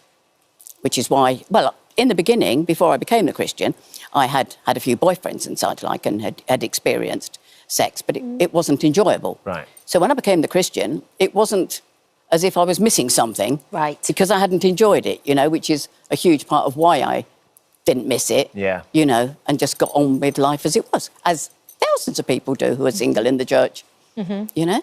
And so, yeah. So you left the church? So I left the church. And then did you go out on a date with somebody? How did that transition happen? Yeah. I got propositioned by a 27-year-old rugby player. Wow. I was 57 at the time. This is in the Florists? Yes. I knew him through work. We'd never met, but we used to do flirty stuff on the phone, you know, as you do. And then one day we were talking on Facebook. Yeah. And he said, why don't you come over to mine this evening? And I thought we were still doing the flirty stuff. So went along with it, didn't go. He rang me up and said, well, where are you then? And I went, oh, you're serious? Oh, wow. So I went, no, because I was still very shy. And Yeah. So, but then I thought, well, I'd been having emails from a sort of dating sex website. I thought, oh, well, if a 27-year-old rugby player thinks I'm sexy, let's do a little exploring, shall we? And so I found this website, went on there, and I was getting messages from 18-year-olds. Even younger? Yes. And I was going, no, being young enough to be my son is one thing. Being young enough to be my grandson is just wrong on so many levels. Right. And it's just an age, babe. They'd say, oh, no, but age is just a number. Yeah, but an important one. Yeah, so I met a lovely guy. We went for a drink, then we went for a meal, and then he invited me to, said, would I go to a hotel with him? Okay. And he was closer in age to you? Yes. Still a bit younger, but closer? Oh, yes, he's late sort of 60s now. Right, so okay. Yeah. Very close to my age. And so, yeah, we got on really well. And so we went to the hotel and, so we did oral, which I'd never done before. Okay. Yeah. So I wasn't quite sure what to expect, really. Neither are we. No. And he thought I was very good at it. Let's just put it that way. Right. And he said, where did you learn to do that? And I said, I haven't. It's my first time. And he said, well, you got a gift. So I thought, well, I'll take that. That's quite a compliment. It is, isn't it, when you haven't done anything for 40 years, to be told that on your first time? Absolutely. You know, nothing like boosting your confidence, is there? No. So, so we carried on seeing each other for about a year or whatever. And then another friend who I'd met on that site, he came over to my place once, and on his way out, he said, I've been going to a club for the last few months. I think you should join me. And it was a swingers club. And what did you know about swinging at this point then, Karen? You still didn't know what that She's a meant. very quick learner, though, Vanessa. She's okay. Don't you worry. She's adventurous, Caroline's that's for sure. okay. Don't you worry about that. So you didn't know. So you go along to this swinging club. Yes, and it was a party night. Okay. So it was a bit busy. Yeah, we don't need too many details. No, I'm not going to give you any. No, because it's really not suitable for daytime television. But let's just say it was a party night, and it was very busy. And I thought, oh my goodness me, what have I come to? What is this place? You know, and it was interesting, and enlightening, but quite scary as well. I bet it was intimidating. And so he said, well, you should come back on another night when it's not so busy. Right. Okay. So I did. And that was far more, that was lovely. That was like a social. You sat around chatting, you go in the pool, in the hot tubs, all very nice and civilised, you know. Very civilised. Very civilised. And then you could go off and play. But not so whatever you civilised, want, you know. Slightly Romanesque. Yeah, exactly. You know. Yeah. And so that's how I got into the swinging. I then carried on, joined the website and started meeting lots of guys. And then you kind of put two and two together and went, well, actually, I quite like this. I can actually make some money now. Well, I didn't, funnily enough, because I didn't know anything about the escorting at that time. So how did you find So it was the guys that I was meeting, and they were saying to me, have you thought about doing escorting? You'd be good at it, and you get paid. And I thought, got to find out more, haven't you? I mean, you know, you can't do anything but I need to find out. So I did. And I saw a documentary, and there was an 85-year-old lady on there doing it. Right. And I thought, oh, my. Well, if she can do it, so can I. So one of the guys that told me about it, he got me all set up on the site. And off I went. And so suddenly you're now doing this professionally. So you're having physical and sleeping with men for money.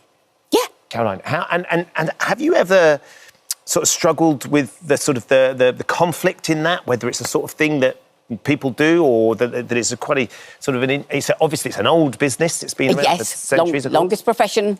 Yeah, history, isn't it? So, have you ever been conflicted at all? No, I think because, I mean, OK, you could say the money, but given that I was already meeting people and doing the same things in the swinging, it was just, well, if you can get paid for it, why not? You know, it's a way of earning money. It's no different. You're still meeting the same kind of people, doing the same things. And you're enjoying it. And you're enjoying it. And what's it like being able to offer that service? Because I know that there's quite a lot of younger men that now enjoy your company. What's it like being able to share that with them?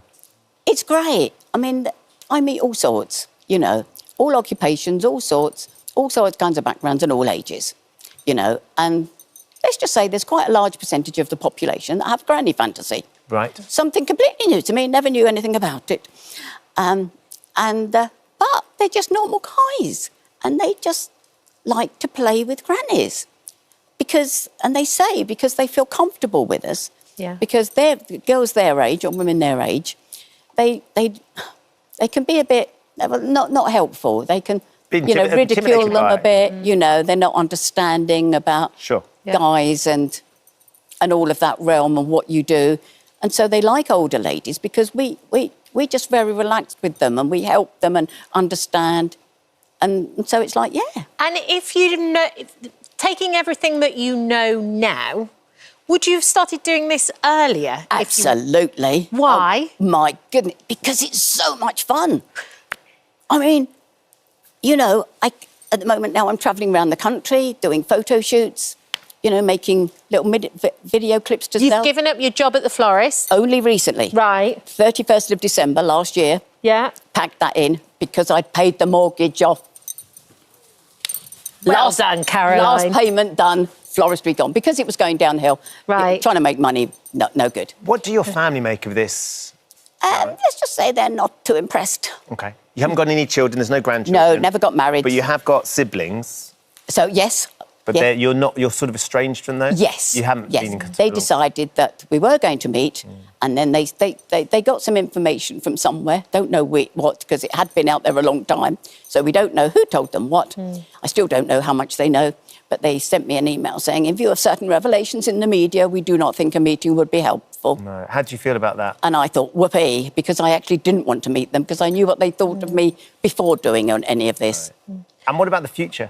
What does the future look like for you? The future now, well, having paid the mortgage, huge relief. Never ever thought I would do that, so that's marvellous. That was the main reason of doing it, clear the mortgage. And then it's enjoy life. Got a guy that wants me to be his travelling companion. All expenses paid. What's not to like about that? And you stay very safe and you take care of yourself? Absolutely. I mean, I did start off meeting them for a drink, like I used to do on the swinging. Be it from drink or coffee first. Just have a chat, you know, whatever. Did that for a little while and I thought, you know what, this is just wasting my time. Let's just let them come and they come straight to my house. Make it more efficient. And how much money, can we ask how much money you're making on a good month, Caroline? Probably 3,000, but that would cover everything that I'm doing. You know, the videos, the webcamming, the escorting, you know, all of that, if you combined it, yeah. I mean, I couldn't make, you know, that kind of money anywhere else. No. You know, no way, you know, and I'm never going to want another job. But you're enjoying yourself and you're enjoying life and the adventure. I'm loving it. I mean, that's why I want to continue. Yeah. They paid a mortgage. I've paid my mortgage, but they say, you know, how long are you going to carry on? I said, well, as long as I'm able and as long as I'm enjoying it. And I'm providing a lovely service for all you lovely guys out there that have fantasies of all kinds. We can see how much you're enjoying it. You have a great energy about you as well. Absolutely do. You Thank really you. do. There's definitely a twinkle in the eye. Isn't there just? More than. I couldn't do it if I didn't enjoy it. I couldn't do anything if I didn't enjoy it. So I love it. And I just want more ladies of my age to think, yeah, I could do that, just like I did those years ago when I saw that lady. Caroline, thank you for coming in and being so open and honest. Yes. It's great. Refreshing. Yeah. Thank you very much. Let us indeed. know what you think about Caroline's experience. Is it something that you'd be maybe interested in doing? Is it something you have an opinion on? We'd love to get your thoughts on that. Hello. Thank you for visiting our This Morning YouTube channel. We upload tons of new content every single day. So hit the subscribe button, like all the videos, and don't miss out. We'll see you in the morning. Then, when our next guest was just 19 years old, she received the devastating news that she had multiple sclerosis, which caused her debilitating bladder control issues. Having noticed a lack of support online, Pri took it upon herself to not only become the voice of incontinence, but also become the first adult nappy influencer, where she shares try-on nappy videos with her social media followers. So 14 million people are estimated to experience bladder problems here in the UK. Pri joins us in Toronto this morning. Good morning to you, Pri. Thank you so much for joining us. We'll talk to you in just a second. Dr. Sarah is here in the studio with us. Sarah, let's start with urinary incontinence. What is it? What causes it? Okay, it's the unintentional passing of urine. And there are several different types. So more commonly, stress incontinence. So that's when your bladder is under pressure. So coughing, sneezing, laughing. You've got urge incontinence. So that's when urine leaks, when you have that sudden urge and need to pass urine. You can even have a mixture of the two of those. There's also overflow incontinence. So you can't fully empty your bladder and that causes it to leak. And then there's total incontinence, so your bladder just can't store any urine at all, so you're either constantly leaking or frequently leaking. Now, there are lots of different causes, but the main causes tend to be the weakening or the damage of the muscles that help you determine whether or not you're going to pass urine. So that's your pelvic floor muscles and your urinary sphincter muscles. And you can also have overactivity of those bladder muscles. You can also have obstruction of the bladder that can cause it. And there are different risk factors as well. So things like pregnancy, vaginal birth, being overweight, a family history of incontinence, aging, menopause, even certain medications. And it's not just the physicality of this either, is it? It's the fact that, you know, people get embarrassed or how it affects your mental health. Oh, absolutely. I mean, I think it's one of those things that's really rarely talked about openly. And there's loads of misunderstandings around incontinence. And, you know, that's whether someone's dealing with it short-term, long-term, or, you know, permanently. And according to the Royal College of Obstetricians and Gynecologists, 53% of women who had this kind of pelvic floor dysfunction did not seek help. And that is because, well, 39% said that they thought that their symptoms were normal, you know, that this is just the way it's going to be, we just have to put up with it. Yeah. And then 21% said it was because they were too embarrassed. And I think that's a narrative that just has to change. And that's why people like Pri are so needed. Well, let's talk to Pri, because you're absolutely right, Sarah. When you see what Pri's doing and how she's doing it, and the courage and the honesty with which you attack your situation is so compelling, Pri. You got your diagnosis of multiple sclerosis at 19. What was that moment like for you when you got that diagnosis? Oh man, it feels surreal. Okay, so when I was 19, it was really hard because I didn't have anyone to talk to. And because of that, it was very depressing for me because I was also going through incontinence and it was like there were just so many problems going on and there was no one to talk to and I was just depressed. It was just a dark time for me. And that, we're talking specifically about incontinence. You've become so positively understood and seen for talking about your incontinence. But what was that like at 19 to suddenly have this situation, this medical condition where you couldn't control your bladder? And how did that manifest itself? It was really hard for me mentally because it was like, you know, like when you think about people who wear diapers, right? You would think about babies or maybe even the elderly. But then what happens when your age falls in between? It's like, why was I the anomaly is what I kept thinking in my head. And I was like, wow, okay, so I have to go through multiple sclerosis. I'm going through incontinence. What am I supposed to do? And it was just really hard because, again, there was no one to talk to. Sorry, to answer your question. Yeah. No, and when did you decide to kind of take the power back yourself? What was the moment where you went, you know what, I'm kind of going to grab the bull by the horns and I'm going to do something about this? What was it? Mine was my social media platform, so YouTube, just being so open about everything I was going through, talking to people about my multiple sclerosis journey, talking about my incontinence, and even doing the diaper try-ons. where people really loved what I was doing, where I was just so blunt and honest about everything. People always told me how no one talks about these things and more people need to talk about it. And it just encouraged me to want to do more videos talking about the things not enough people talk about, because I would just hate for other people to have to go through what I did. Initially, I think you were nervous and your family were really nervous about you talking about that stuff though, weren't you? Oh, 100%. Like, I was actually just telling my dad yesterday I was going on a show. He was really happy for me, but he's like, are you sure this is what you want to do? And I was like, yes, I want to do this. But yeah. But also you made mistakes, like you put the nappies on the wrong way round at first and everything. And it was only that by then communicating with your audience that you realised that this was something that was actually really needed. Yeah, exactly. It's like the very first diaper I put on backwards. Where the tapes are supposed to go on the front, I put it on the back. It wasn't until my community of people commented under that video's still up, and they were like, Pri, you put the diaper on backwards. And it was like, well, you know what? I was trying to embrace incontinence, so you might as well just embrace making mistakes while we're at it, right? Yeah. So, yeah. And Pri, what sort of a difference has you being able to use these adult diapers, as you say, the adult nappies, for your life, for your social life, for your experience? What difference has it made? I don't fear being outside, and that was the hardest part before even coming across the diapers, because I would wet myself outside in public, and that was traumatizing, it was dehumanizing, it was embarrassing, and now it's like all I have to do is put on an adult diaper whenever I go outside, and I could just live my life and don't have to live in fear anymore. Pri, are you in a better mental situation now too? Has it given you that 100%. freedom? Yeah, 100%. It's like, especially because I know a lot of people are going through this too, it makes me feel less alone. Because when I was going through my multiple sclerosis diagnosis too, the first thing I told myself was, no one's going through this. Why is it just me? Fast forward to 7 years later, and there's a community of people going through the things I'm going through. So it makes me feel good. It makes me feel less alone. And what do you think is the biggest misconception about when you talk about adult nappies and your use of them from people who don't understand? I think the biggest misconception is that people assume that incontinence only happens to the elderly. But like I was saying earlier, it's like, it's not just with the elderly where they're just wearing the diapers or protection, but, you know, babies also wear protection. But then it's like, people forget about the people that go in between those two ages. And that's when people actually told me I was doing a good job with bridging that gap, where not enough people are talking about it between those two ages. So yeah, it was like, Dr. Sarah, we heard Pri talk about it there. You said, what was it 59% or 54% of people? Yeah. And we don't talk about it. Yeah. What are the products that we could actually be using? Yeah, so these aren't necessarily treatments, but they're definitely products that can help you manage your symptoms whilst you're waiting for a diagnosis, whilst you're waiting for treatment, or just for everyday life, as Pri was saying. Yeah. So yes, we've got the absorbent products to start with, things like your pads or pants.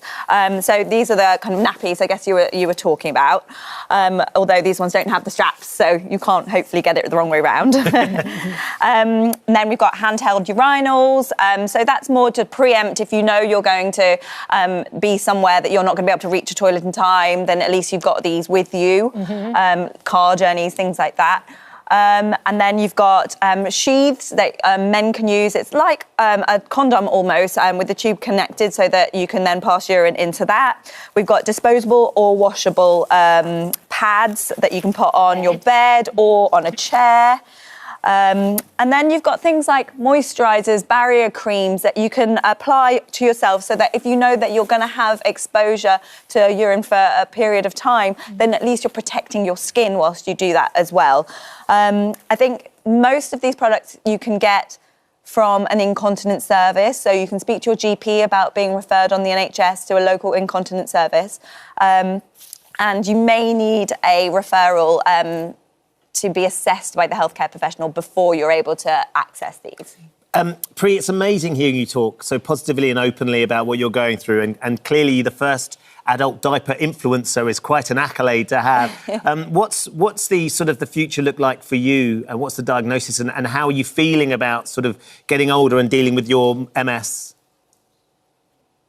It's like oftentimes I find that my family, for instance, is always getting so worried about me, but it's like I'm tired of living in fear. I'm tired of living in worry. I don't want to think about the future. I just want to live in the now and just focus on today because I don't want to think about how things are going to go. And with MS, it does get worse as years go on, and I can already feel it myself. But it's definitely going to get worse. But I think because I'm already okay with wearing adult diapers, I think I'm okay. Like, I just feel like I have all the support I can have. I also use a rollator to help me with walking. Yeah. And I just feel like with everything I'm doing right now is really going to help me for when things get worse, for when it does. But yeah. Well, thank you for joining us this morning. Thank you, Pri. Yeah, What a absolutely. breath of fresh air. Amazing. It's lovely to hear from you. How can people follow you if they want to find you, by the way? Because I'm sure some of our viewers would love to hear and see some of your videos. Yeah, so I go by the name Bumble Pre on YouTube and Instagram, where I talk about everything incontinence, disability, and adult diaper related. And I just hope I could shed some light your way. You are. Yeah. You are, for sure, right? Positivity and light everywhere, For Pri. sure. Thank you so much. Thank Sarah you. as well. Thank you. Thank you for visiting our This Morning YouTube channel. We upload new content every day. So go ahead and hit that subscribe button so you don't miss out. And we'll see you in the morning. Worrying new figures reveal that shoplifting has reached an all-time high with around 20 million incidents last year that cost retailers £2.2 billion. But what can we do about it? Well, our next guest might have an idea. Farah McNutt, who was a prolific shoplifter at the age of 13, now dedicates her life to preventing theft. And she's here to tell us her story this morning. Good morning, Farah. Morning, Farah. Good morning. Very nice to see you. Tell me, when did you first shoplift and why? So I was 13 years old. I was getting bullied at school. I had some school trousers that they had holes in. I always had something else there that needed fixing. Mum didn't really have the money. So I took it upon myself to go in and get these school trousers one time. I took them off. I put them back, my old ones on the coat hanger, and I left them there. And I got away with it. So then it started peaking a bit more from there. So then it was shoes, makeup, trends at school, anything I wanted. I didn't ask my parents anymore. I just went and took it from the shop. So one of the problems you had, I think you had your 7 siblings, so it's a big family. As you say, your mum had a lot going on. There wasn't a lot of money around. So in the end, you started taking it upon yourself to sort out your issues that you were having. Did it change how people sort of spoke to you and looked at you at school if you weren't wearing trousers with holes in and you had the latest trends? Yeah, absolutely, it did. People stopped noticing them bits, obviously, because I didn't have them anymore. So I wasn't getting bullied there anymore for these type of things. And that felt good, I suppose. And the more I got away with it, the more I started doing it. And then the older generation, my friends, who I thought were my friends at the time, 19, 20-year-olds, and they would send me in the shop because I wouldn't get in trouble because I'm underage and all of that. And the stores don't mind because they've got insurance. They pay for these goods. So these are the sort of things that you get told from the older generation. Yeah. And did it get more prolific? Were you stealing things to order almost and then giving them to these friends who you were hanging out with who were older than you? So I never got paid for shoplifting for my friends or anything. Right. I shoplifted to keep them as friends, if you like. Right. So they had babies and stuff like that. Sometimes they'd struggle with baby milk or nappies or clothes. So yes, I'd go get them for them as well. They had like a first birthday thing and they couldn't get presents and that. I went and got like a bouncy castle thing from a store. How did you steal a bouncy castle? Yeah. That was a very big coat. Yeah. No, it's about the confidence with the shoplifting. Really? So I literally went to the till. I said, can I have the biggest bag you've got? Which at this time it was like a massive bag. And I went up to the thing, I put it in, and I walked straight out. Just walked out. So it's about confidence and front. So how did it get to the point, Farah, where you realised you couldn't carry on? Because it sounds like it's very easy, it's very quick, it's sorting out a lot of your problems and sorting out a lot of your friends' problems as well. Yeah, so to get to that point, I had a little boy, and my little boy is my inspiration. All the children are the complete inspiration. I want to be a role model to them.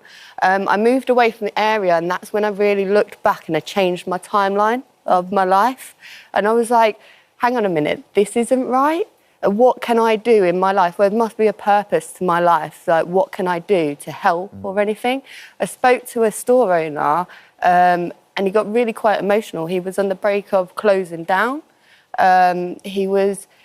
He basically said, look, if I close down, I've got staff members here, they're going to lose their houses. And he was closing because people were shoplifting so much money. So the idea that shoplifting is victimless just isn't the case at all. Oh, absolutely not. So the way I got told it, that they're victimless, they claim off your insurance. I said to him, but you claim off your insurance. If I claimed off my insurance, he said to me, then how do you think my premiums will be? It will cost me a fortune. He said, I can't claim off my insurance for a Mars bar, and if everyone comes in and steals this, and you know, it's not just about that, because it's mainly alcohol, cheese and meat that is stolen, and that's the high-value items. And it was having your son, Bradley, when you were younger, he was kind of the catalyst for the change, if you will. But then how did you implicate this? How did you come up with this idea to try and help? It was kind of a crazy journey. So I went, I looked at the statistics, I spoke to the police as well, and I said, like, this is 2014 now. Yeah. And I'm like, 3.3 million thefts go unreported. Why do they go unreported? So and then it got me thinking. I got a bit of research there, and I thought, do you know why they're going unreported? Because they're reporting, the store was reporting to the police and nothing was being done. So even myself, I'll get reported to the police, the CCTV would get overwiped, or just nothing will be done. It wouldn't be in the interests of the public. And that seemed to be a massive problem. And this is when they started bringing in the limit of the £200 as well at 2014. So, like I said, I spoke to store owners. I went to the Prince's Trust in 2015. Did they trust you straight away? Yeah. Did they? Because I suppose because they desperately need help in that way. So what do you help them with then, Farah? How do you help the store owners protect what it is they're trying to sell and protect their businesses? So we do prevention plans. So we put warning signs in there to let everyone know that what's going to happen if you do steal from inside the store. We put audio warning announcements. We do public appeals as well. And then on the other side of that, because violence is becoming so progressive with it as well, we do body-worn cameras. We do facial recognition, artificial intelligence. So it's like very technology driven. There's a lot to it, if you like. So it's not one size fits all, and it needs to be everyone working together. So when I say everyone, I mean the security sector, the police, the retailers themselves. We all need to get together and say, look, this is enough now. We are working and we are making sure this ain't going to happen again. And the measures that you're helping these businesses put in, what sort of an impact are they having? Have you noticed a decline in the number of incidents? Yeah, so every single member of ours has had a reduction within the first 6 months of joining. Wow. Yeah, it really is amazing. So when you implement this practice, this system, you can make a difference. Yeah, and it's not just that. We work with family-run businesses. They work hard. This is their livelihood. This is what feeds their family. And then they have the staff member, and that's what feeds their family on top. We all pay for shoplifting as well. When someone steals something, how do you think the store recoups their cost by it? Yeah, they put the prices. Yeah, exactly that. Farah, thank you so much for joining us and sharing your story. Thank you. It's brilliant how you've turned things around, and the difference clearly you are making to those businesses is tangible as well, which is just great. Brilliant. Thank you. Oh, hello. Thank you so much. Thank you for visiting our This Morning YouTube channel. We upload tons of new content every single day. So hit the subscribe button, like all the videos, and don't miss out. We'll see you in the morning.